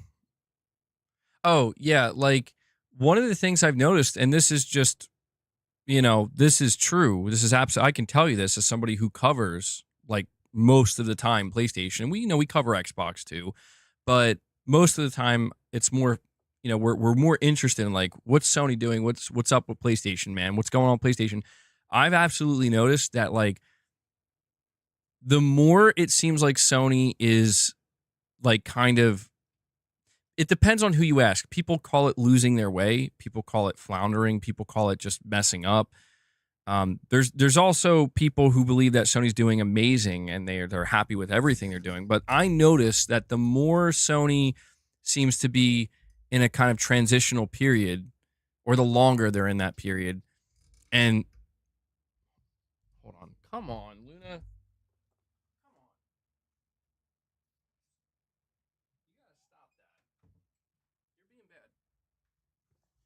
Basically, the more it seems like PlayStation fans are waiting for Sony to do something specific, and then like the longer it goes, and then they like either don't do that thing or it just doesn't happen the way that they thought it would. Like, for example, the State of Play is a great example. The last one we got, like Sucker Punch's next game reveal, but Ghost of Yote, not Ghost of Tsushima 2. No Jin Sakai. Stuff like this is I notice it makes people go, okay, well, this is different and unexpected. And like, I'll just flat out tell you, like, there's nowhere near as much hype from what I can tell for Ghost of Yote as there was for Ghost of Tsushima. I think Ghost of Yote looks really, really good. Excuse me. I don't know what's wrong with me. I'm hyped for it, but I don't know why that is. Like, I don't know why it seems like there's so much less excitement. There's so much less excitement than there otherwise should be. But there's also, dude, there's the fact that I'll be honest with you, man, people straight up view the PS5 generation as a failure. That's just the reality. Like, as a PlayStation content creator who is paying very close attention to like what's going on, and that's why I try to tell people, like, well, from Sony's perspective, it's absolutely not a failure. From Sony's perspective, it's the opposite of a failure. They're making more money off of PlayStation 5 and the PlayStation brand than they ever have. So from a business/financial standpoint, PlayStation's doing better than ever.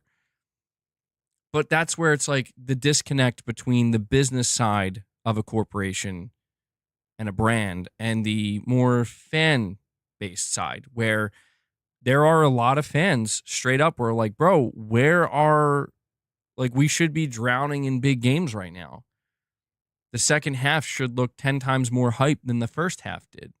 And to a lot of people, it doesn't. To a lot of people, it's like, where's Wolverine? A lot of people are not interested in Death Stranding 2. People are questioning what's up with Ghost of Yote. What's up with Intergalactic, bro? What's up with the 9 canceled games? Like, this is the reality for PlayStation. And there's no denying that. Doesn't mean it's all bad. Like, those games could be amazing. And I'm thinking most of them are going to be. if not all of them. But there's no denying that something has changed when it comes to the way people view the PlayStation brand. And I'm not exactly sure what Sony needs to do to change that, or maybe they don't need to do anything because, like I said, they're winning, bro. They're making money. They're doing well as a business, as a corporation. Some people believe that's going to come to a stop, or that's going to dry up. Some people believe it's going to continue, and Sony's just going to be able to be the Apple of gaming, basically. And no matter how much people complain about them, they're going to have this just massive fan base or install base that's just going to continue to buy things, no matter what. Like my video today, for example, I was talking about GTA 6 and the PS5 Pro. Like the top comment that I saw was somebody like literally going off about the PS5 Pro and Sony, and basically saying how, basically just shitting on the fact that Sony released a PS5 Pro and like it's just totally pointless, and Sony's like basically been doing poorly this gen, and they're the Apple of gaming. And I'm like, I don't like, it's like, what happened? I don't know. Like, Sony, what's going on? I don't know. Yeah, I don't know. It's one of these things where it seems like all of this is happening at the most peculiar time, where Xbox's games, like Xbox coming out and being like, we're going to put games on PlayStation. It's happening at a time when, like, dude, the fanfare for PlayStation is like the lowest I've seen it in a long time, probably ever. Truthfully, maybe not ever. I mean, there were probably times where it was worse. It's hard for me to look back to like the PS3, PS2 gen because I was very young. Like I wouldn't know. But the fanfare for PlayStation is the lowest I've seen it in a long, long time. And that's exactly at this. This is exactly the time when Microsoft is like, yeah, we're just gonna kind of do this now. And so it's almost like these things kind of cancel each other out in a sense. Where it's like, hey, we just canceled 2 more live service games that from studios that you thought you were going to be seeing this generation, and you're not. And it's like, what the fuck, bro? Literally, like a week or 2 later, Forza Horizon 5 is coming to PS5. It's like, oh shit, what's going on with Xbox, man? So it's like, it's just this weird, strange situation where this is why I say, like, it just seems like these companies are just doing their own thing, man. Sony's clearly trying to figure out how they want to proceed going forward and what changes they want to make. Microsoft seemingly has already made their decisions, and they're now putting them into effect now. And Nintendo's already made their decisions. They're about to launch a new gen. So that's why I say, if you think about what I just said about PlayStation, PlayStation's the enigma. PlayStation's the question mark. PlayStation's the one where it's like, what's going on? We're not getting answers about literally anything. Like, dude, Sony was just silent about Spider-Man 2 PC until yesterday, and it came out today. They didn't say a fucking word. Something weird's going on. There's a lot of things going on, I think, behind the scenes at Sony, and I don't know. We wake up to a post from Sony today on Twitter. Like they're just talking to us through Twitter now. Don't know if people notice that. I'm not saying they haven't done this before, but now they're doing it more candidly. Like that post that they put out today about the themes for PlayStation 5, that was kind of strange. No blog post, no nothing. They're just straight. Did Hideaki Nishino tweet that? Almost seems like he did. I don't know. Maybe I'm reading too much into it, but I just get the sense that things have been changing, and they're still changing, and they're in flux, and it's kind of a wild ride, you know. It's a wild ride, but yeah, I don't know. I'm probably gonna rebrand the channel. You know, we're just gonna be a neutral gaming channel. No, I can't be a neutral gaming channel because I play on PlayStation. I will be a gaming channel that prefers PlayStation, but also covers other things, I guess. Gran Turismo PC port canceled. Where is this? That's the second time I'm seeing somebody say that. All right. Well, you said, hold on. Let me see if I can find this. Let me see if I can find this. Holy shit, Spider-Man 2 was cracked 2 minutes after its release. My lord.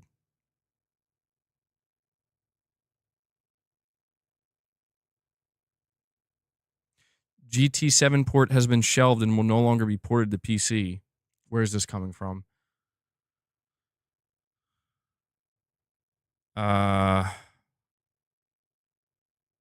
Yeah, see, no.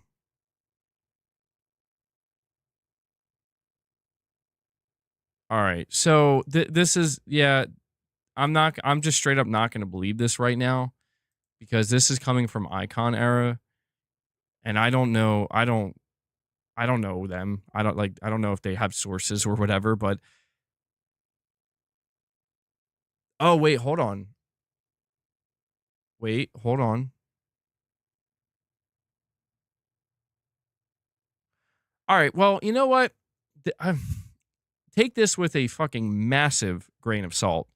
But they say this leak is straight up from a trusted member and comes through the admin of the forum. As you may know, we previously leaked the Ooze game and footage of Returnal for PC before it had officially been announced. You can easily Google those leaks. So they claim, I wonder what was that Ooze game, by the way? But they claim that this is coming from the same individual that showed them footage of Returnal for PC before it was announced and talked about this Project Ooze or whatever game that was. So, I don't know. Take it with a massive, massive pinch of salt. I don't know if I believe it.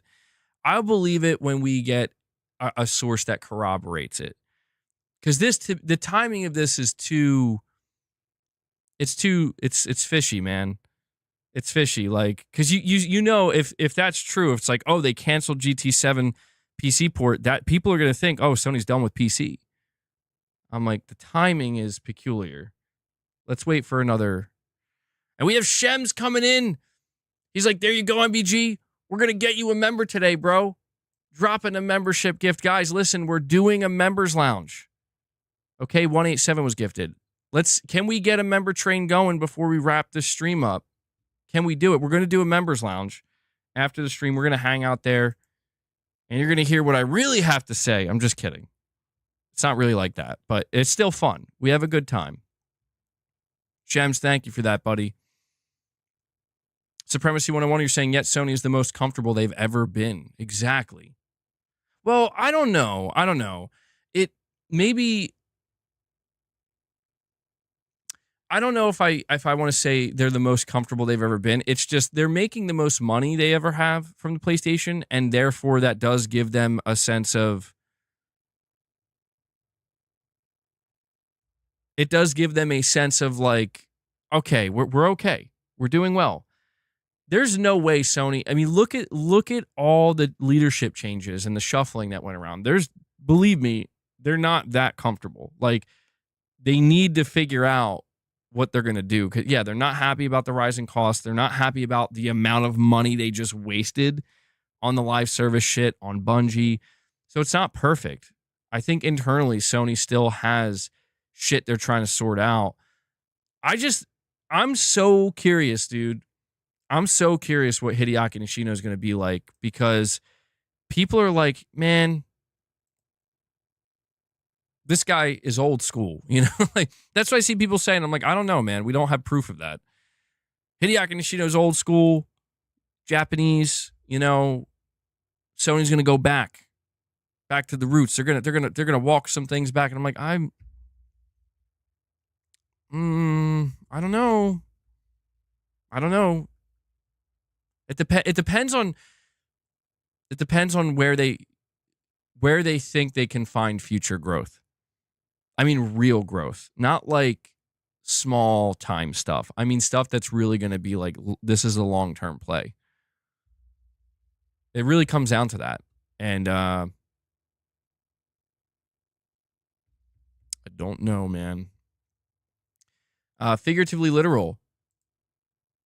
You're saying here, in my opinion, the vibe is different. Yote got 6 million views and Tsushima only got 4 million views. Until UC4 or Uncharted 4, PS4 had a reputation for having few big games. Yeah, maybe it's just in my mind, bro. Or maybe my perception is off. Maybe I'm not seeing the reality. Because in my mind, it feels like there's a lot less hype for Ghost of Yote.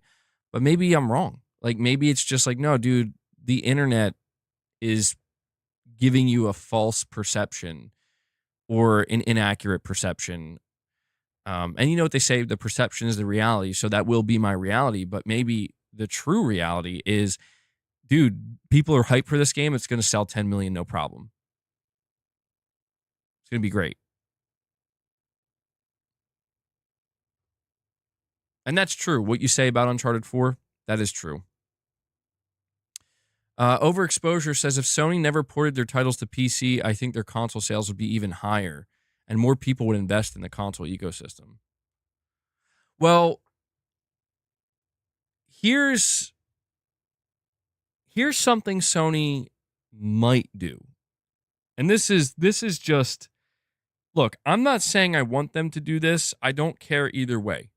You want to keep going down the PC route, whatever. You don't, whatever. But we think about the timing, right? New leadership is taking over. Very, very strange, bizarre behavior from Sony with their approach with Spider-Man 2 going to PC. And no explanation for it. A sudden change with the PSN requirement for some reason.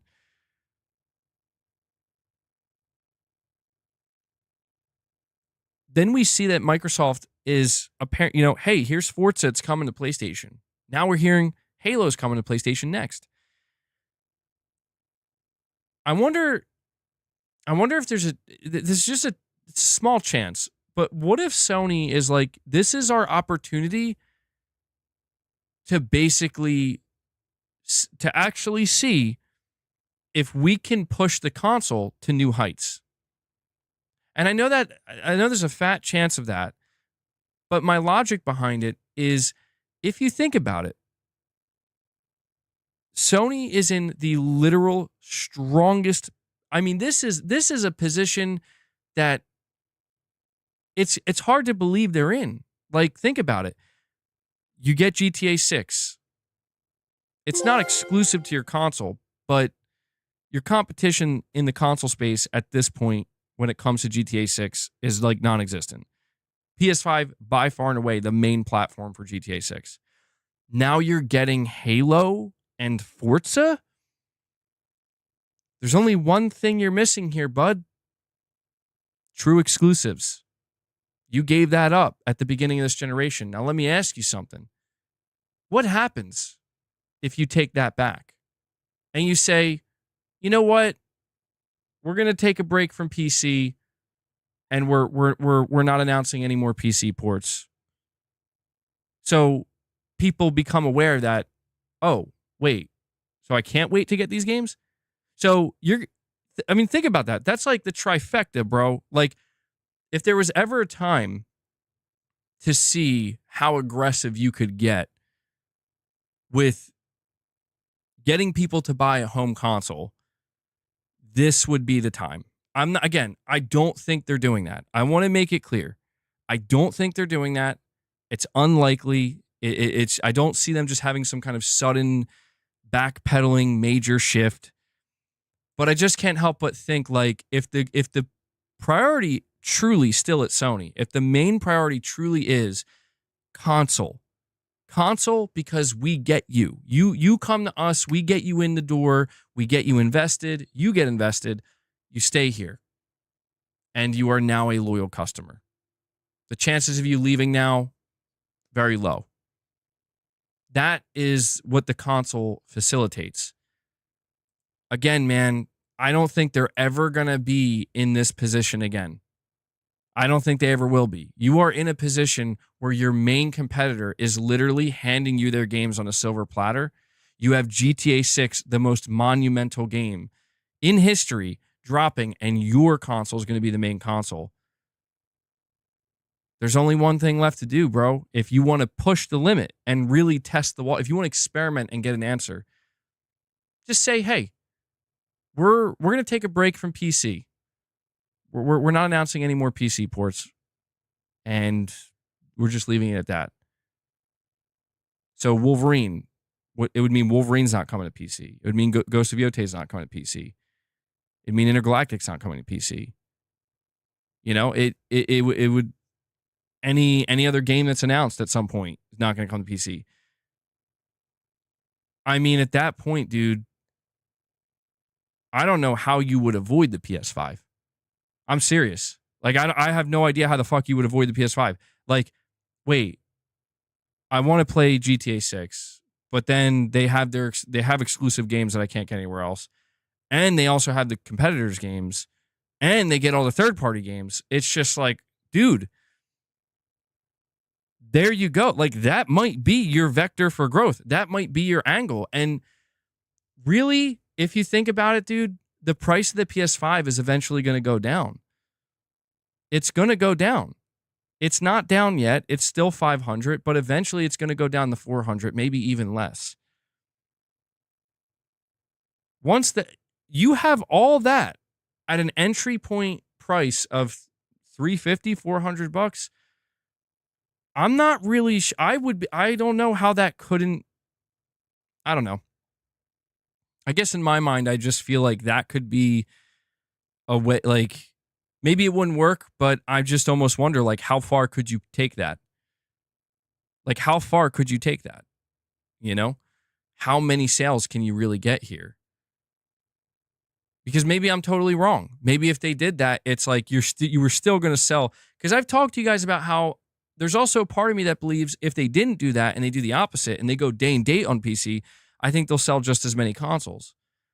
The truth is, we can't know the answer to these questions unless it happens. The fact that Sony still hasn't gone day and date on PC tells you everything you need to know. It means they're not sure what to do. Do we go all in with PC? Is this a future endeavor for us, or do we just kind of, like, you know, tiptoe and stumble and along the way and just slow it down and stagger? You know what I mean? It's like the fact that they still haven't made a decision on that, and the messaging around that has been all over the place for the last 5 years.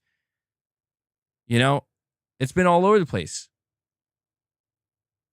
They haven't changed their approach. They've just been sticking with it. And so I think we have there's a new leadership, you know, at PlayStation, and they're going to make changes. And I firmly believe that one of these changes is either they're going to go all in with PC because they're kind of done with this tiptoeing shit and the stagger stuff. They're just going to rip the Band-Aid off and go all in, or they're going to do the opposite and be like, we're fucking done. We tried and it wasn't worth it. We're done. I think it's going to have to be one or the other. I can't imagine they just continue doing this because, dude, I don't know. What are the numbers on Spider-Man 2 on Steam? Somebody said 15K after the first hour. Let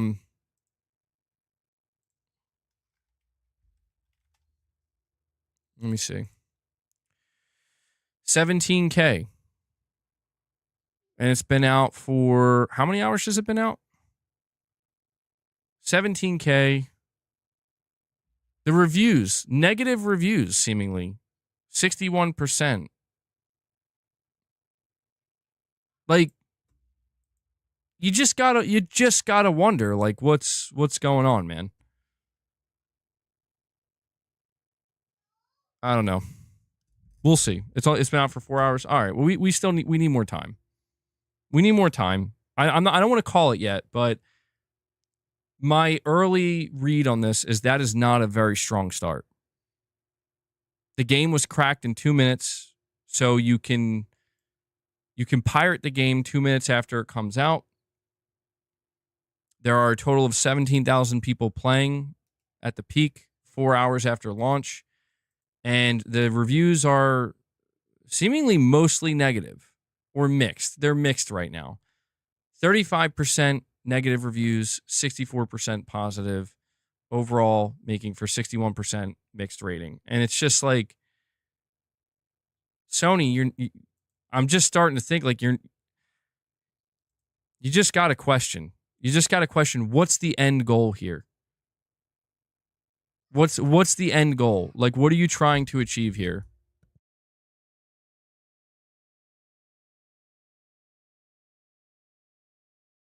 Anthony O, you're saying AAA Sony first-party games sell 10 to 20 million copies each. We're just getting old. PS is adapting to new audiences. They don't care about hype that much. Well, here's something I want to point out, Anthony, because this is something that I've been thinking about for like the past day or two. Why is it? And this is a serious question I have, right? Like, why is it that when we hear about games like what you just said, 10 to 20 million copies, AAA Sony first party games sell 10 to 20 million copies each, like the bigger ones, right? Why is it that people think that's not incredibly good? Because that's incredibly good.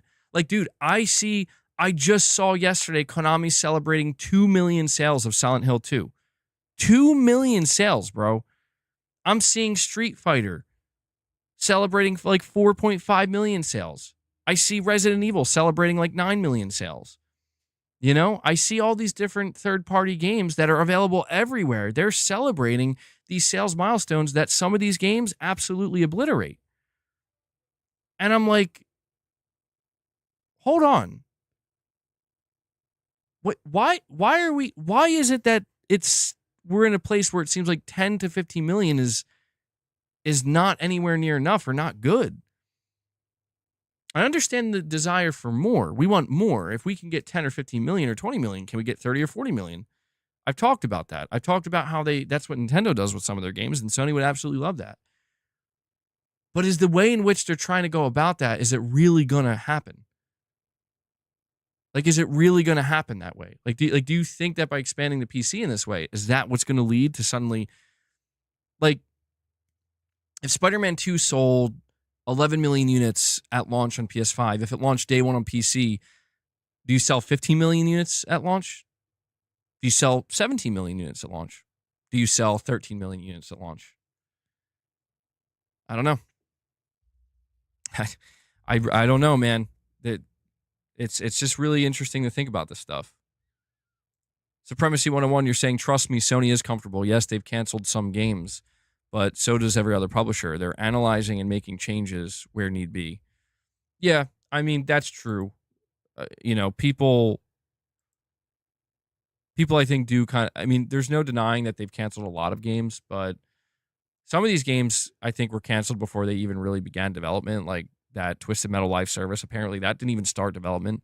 That was in just like the pre-production phase, and they were just like, no.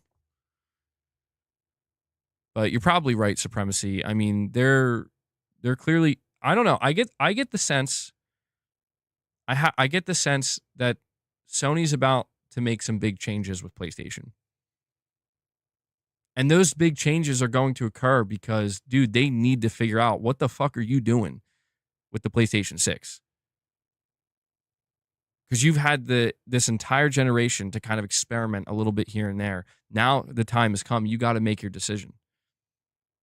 That's true. Yeah, that's true, Irfan. I keep forgetting their earnings are coming up. So maybe we'll get some more info there. You think Sony will go all in on PC titles? I mean, I don't know. It's like, to me, it's like a coin flip at this point, man. I can't get an accurate read on this.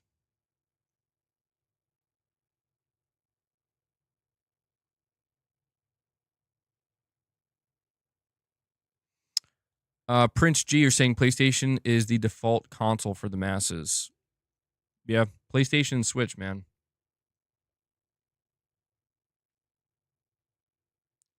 PlayStation and Switch, Prince G.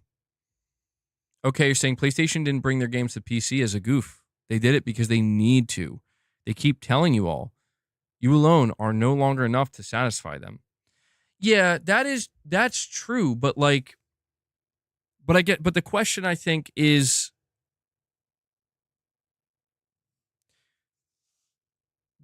you're right about this, okay, but that was under a previous CEO. That was under a previous PlayStation CEO, not only a previous Sony CEO.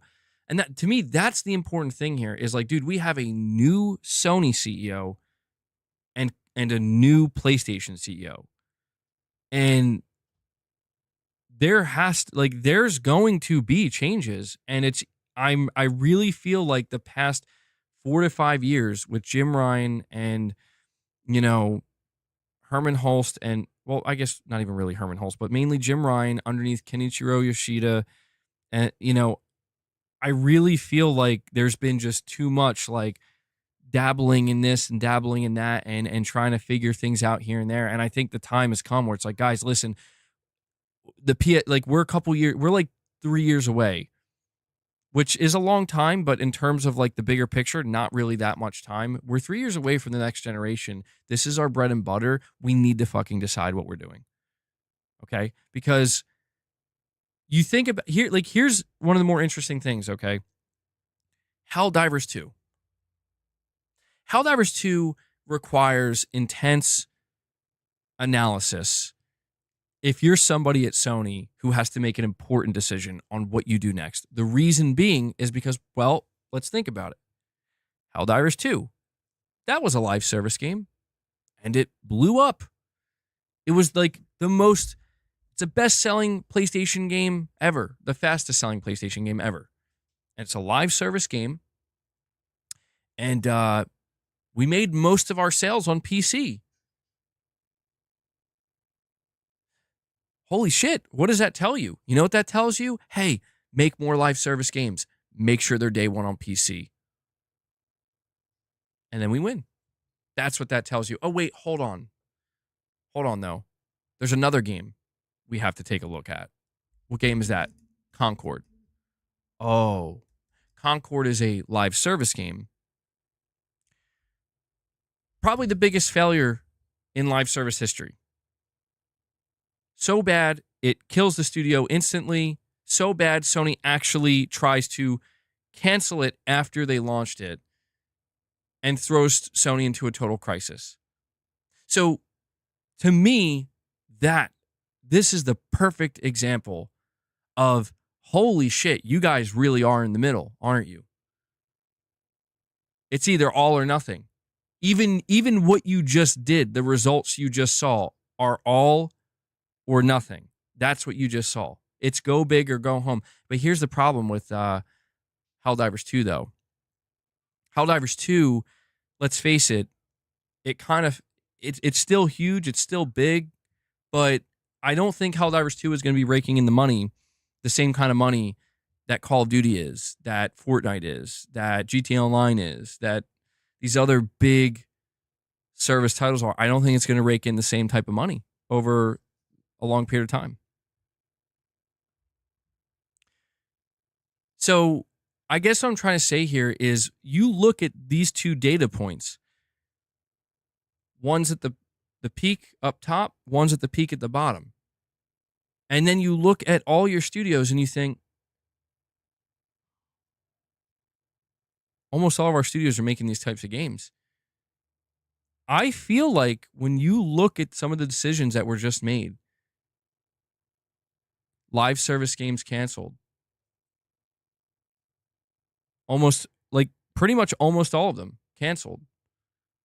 There's only a few select that haven't been canceled yet. And there might be more coming up, depending. You look at this decision, does that tell you that Sony looks at Helldivers 2 and says, you know what? This is the future. We need to go even harder with this because look at how well it did for us. Or does it tell you that they saw what happened with Concord and were like, holy shit, we need to stop this right now? That's great. The money we made from Helldivers 2, the sales we made, and that's great that it did well on PC. We need to stop this right now. because this will kill us. We can't afford this to happen again. Even anything even close to it, we can't afford it. It's too risky. Everything they're doing right now leads me to believe that they are walking away from live service. They're walking it back, and they're basically like going back to like, we got to go back to single player, guys. I think they feel much more comfortable doing this. See, that's the thing. You mentioned them being comfortable. That's kind of the benefit. If they are feeling comfortable, that's the benefit of it, is maybe we don't need to do this. I mean, look at our platform. Look at how much money we're making on our platform. You know, look at how much money we're making from all the live service games on our platform. Maybe we don't need to do this. Maybe Helldivers is enough. And we got Bungie, and we'll still let them kind of make shit, you know? Maybe it'll work, maybe it won't. They're already a lost cause. It's money we'll never see again, you know? So I just wonder if I'm just saying, like, there is, I think, certain hints here. Not clear writing on the wall. Saying, well, the most important thing is those decisions are made under the same economic and market realities, regardless of the CEO. That's true, but we have to think about, well, at least for me, I think when you see something like this happen, billions of dollars wasted on Bungie, billions of dollars wasted on live service endeavors, money they'll never see again, money down the drain, 9 canceled games, 9 or more canceled games. Spider-Man 2 seemingly not getting off to a hot start on PC. Their competition basically conceding and saying, we're going to start bringing our games to you. I feel like the most likely thing Sony is going to do now is become way more conservative. I think from 2020 to 2024, we were watching Sony playing it fast and playing it loose because they were on a hot streak and they had money to burn, they had goodwill to burn, and they burned it. They burned it real good. And I think that the last 6 or so months, 6 to 8 months, I think somebody at Sony kind of got the woke up. Or maybe I think Concord. I'll be honest, I think Concord was the thing. That was the fucking alarm going off, the wake-up call of like, dude, stop. Stop. Like, you went too far. You went way too far. And I think with this new leadership, Hiroki Totoki, Hideaki Nishino, I just want to make it clear, I could be totally fucking wrong. Okay? We could find out next month that everything I'm saying, the exact opposite is going to happen. In fact, that's more likely because that's just how things go. Yeah, they flew too close to the sun and they got burned real good. At least part of them got burned. Everything else, totally fine. But why would you risk it? Why would you risk it? What's the need? And I don't know, man. I think that what we're going to see potentially is a much more conservative Sony. That's just like, dude, we don't need to do this shit. We don't need to take these risks. We do need to grow. We do need to make more money. But everything we just did, we fucking lost money. Like copious amounts of money. And the shareholders will not stop asking us about Concord. I think if you're in that position and you see, we got GTA 6, we got the market, we got the brand power, we still have plenty of studios, we still got some big games, we still got a loyal fan base, you know? We now have our competition's games. I feel like if you're in that position, as long as they truly don't see Nintendo as competition, you get conservative, dude. You get conservative because that's the safer approach. What do you need to do? We need to make more money and increase profit margins. Okay, how do you do that? Don't make any unnecessarily risky decisions. I'm not talking about greenlighting a new single player game. I'm not talking about stuff like that. That's actually probably a safer decision. I'm talking like, don't forget what Jim Ryan said.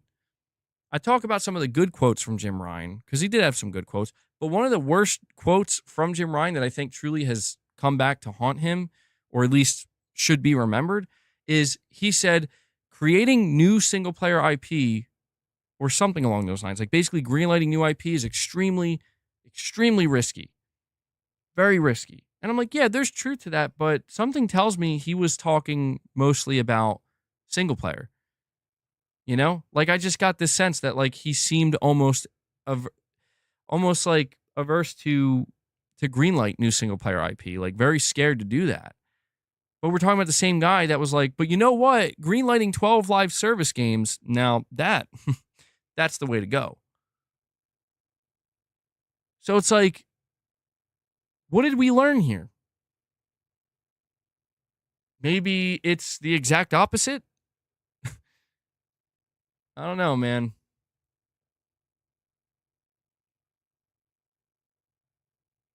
Yeah.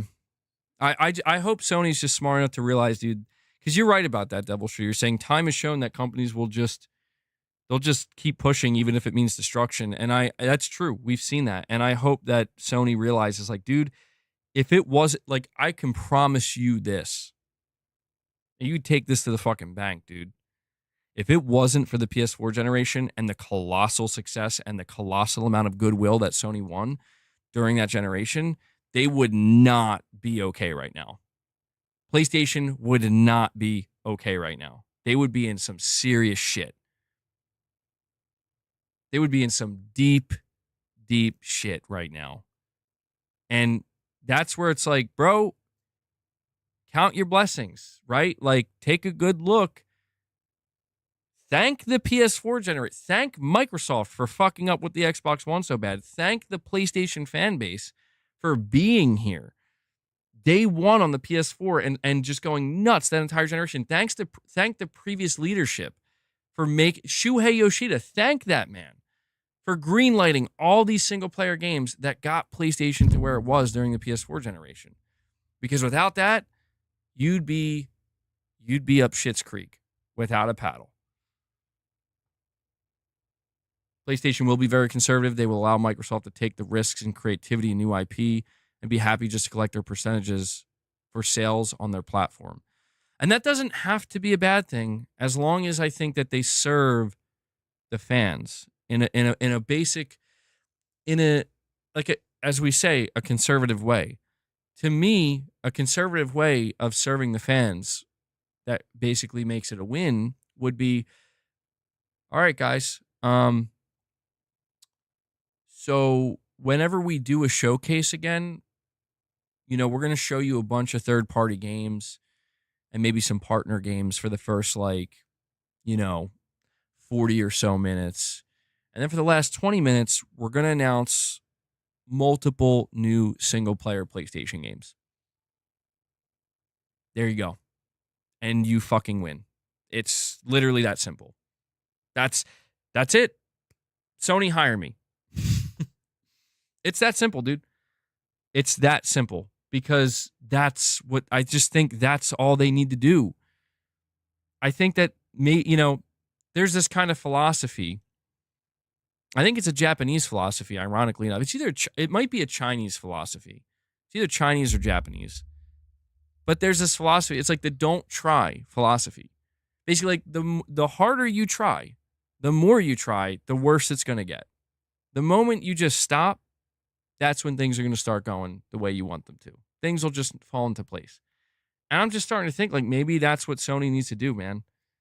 Like, just do what basically comes natural. What comes natural is you have tens of millions of PlayStation fans that are buying your console and investing in your ecosystem. A large chunk of those fans will buy almost any single player product you make as long as it's of a decent to high quality, right? You've built that. You have one of the strongest storefronts. You have one of the strongest platforms that just rakes in money without having to do much of anything. You have a good service in PlayStation Plus that you can continue to grow. You have all these different things. Now you have PlayStation Productions, which seems to be going relatively well. You're doing good with hardware. The PS5 hardware is still good. People still like it. You have a Pro console. You're apparently working on a new handheld. Got a great controller. It's just like, why push this fucking hard? Like why risk so much? For what? Like, what is it with the go big or go home mentality right now? Why? Like, this is the opposite. The go big or go home mentality was the transition from the PS3 to the PS4, and you nailed it. You went big. And you won big. You went, this is a die-hard games console, you know? We're going all in with supporting the fans and indies, and let us show you some of these big games we got cooking. It's going to be great. You went big. And, well, I mean, you could make the argument that, in a way, they went conservative, right? It depends on your view of it. But I'm just saying they went big in the direction they should have went big in, and that was they bet big on the fans and on the core gamer. That's what they fucking did. And this is where I'm going to read these two chats because I made you guys wait too long. I'm just going to say this is what Sony needs to get back to. They need to get back to the understanding that you need to serve your fans first and everybody else second, or just not at all. You know what I mean? Like, let it just naturally trickle out and trickle down. And if people want to come on, they'll come on. Because if you, like, this should, the shit show that we just saw should be proof enough that you see what fucking happens, Herman and Jim, everybody else. Yeah, you got Concorded. Motherfuckers thought Concord was going to be Star Wars, bro. Like, what in the hell are you guys doing? Do you know how hungry, how starved you have to be? The level, I mean, the ambition is dripping. They're like drooling.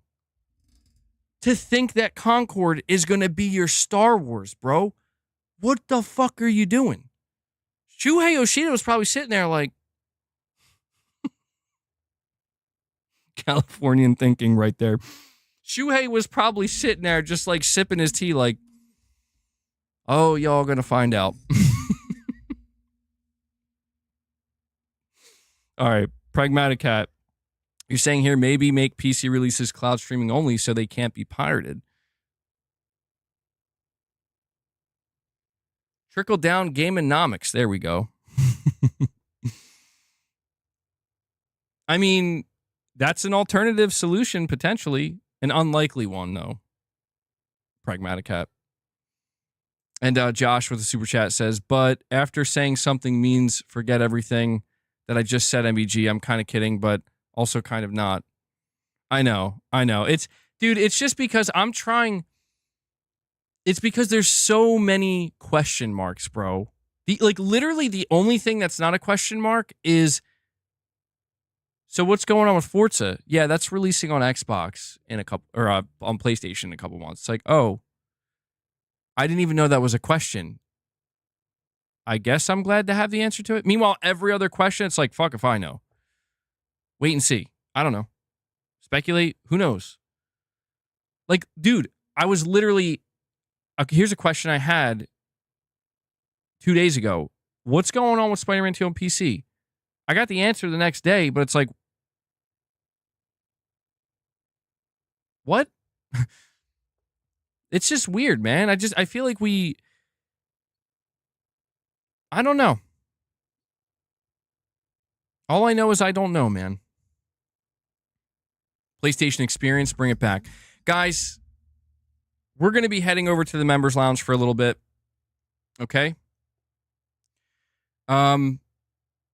Before I end the stream, though, I do want to let you guys know this will be kind of the last call, I guess. You know, I'll keep the stream going for a couple more minutes. If you want to become a channel member so you can join us in the members lounge, please do so. Become a member. gift memberships now. Now's the time to do it because we're going to be wrapping this up. We're going to be shutting the stream down and going over to the lounge. When will my father come back with cigarettes? Nobody knows. Damn. Sean Layden said that the problem was the game budgets were getting too big. He wanted to make just smaller games. No title change. No, because we're going to be streaming probably again tomorrow. And you know, this is we're probably going to continue this conversation. We'll take some different angles. There'll be more to say. That's why Sony Japan is taking over again, course correcting and going back to the roots. I mean, I hope so. Jazz just announced on Twitter Xbox is breaking record numbers. You guys were wrong. Well, I mean, what were we wrong about, though? It depends on what you're talking about. Record-breaking numbers? Let me see.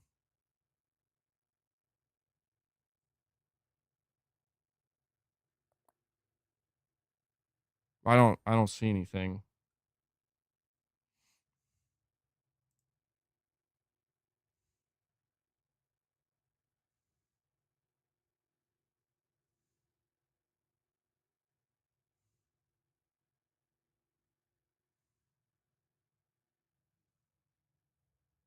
I'm not seeing anything, dude.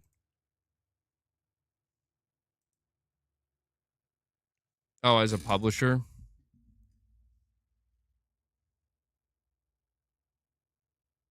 Update the member counter and do poll results, MBG. Come on, man. It's simple stuff. Well, oh, yeah. You know what? Shems, we got to talk, dude. Hold on. Oh, Maximilian, dude. I'll have to check this out. Maybe we'll watch this in the members lounge. I apologize, Shems. For some reason, I thought it was going to automatically...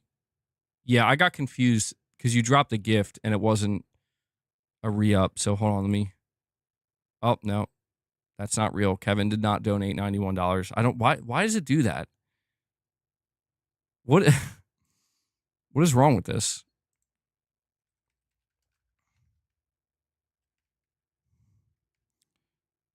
Shems is keeping me on my toes here. And yeah, let's check the poll.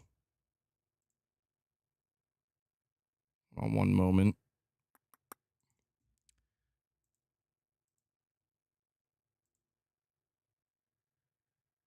So I asked you guys if you're buying Forza Horizon 5 on PS5. We have 539 votes here.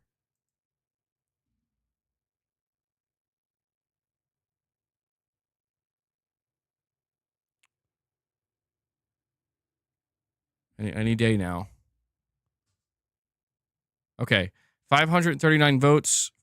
42% of you are saying no, you're not buying it on PS5. 35% say yes. 22% say maybe.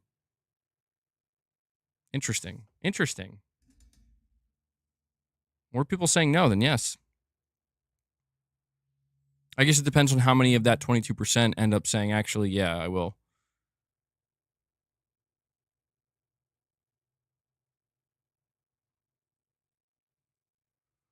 All right, let's see. Man, I streamed way longer than I'd planned to. Not going to lie. I'm almost at the 4-hour mark. All right, guys, this is going to be where I wrap it up. Before I head out, I want to thank everybody for the continued support. Thank you to everybody who dropped any super chats, any membership gifts. If you became a member, if you dropped a direct donation. Again, we are totally fan funded, so I can only do this here because you guys make it possible. So thank you so much for that. I also want to give a big shout out to Devil Shooter, who does the timestamps for the streams. So if you guys see him in the comments, make sure you show him some love, give him some thanks. And we appreciate what you do, Devil Shooter. And yeah, the only other thing I'm going to ask you guys to do before you head out is hit that like button. It helps the streams tremendously. And to all my members, guys, we're heading over to the members lounge. As soon as this stream ends, a second one's going to go live. You should see it pop up in the members tab, or you should get a notification. I will see you guys over there. We'll hang out for a little bit. And that does it. So, guys, please enjoy the rest of your evening. Members, I will see you in the lounge. And for everybody else, I will catch you in the next one. So until then, take care, everyone.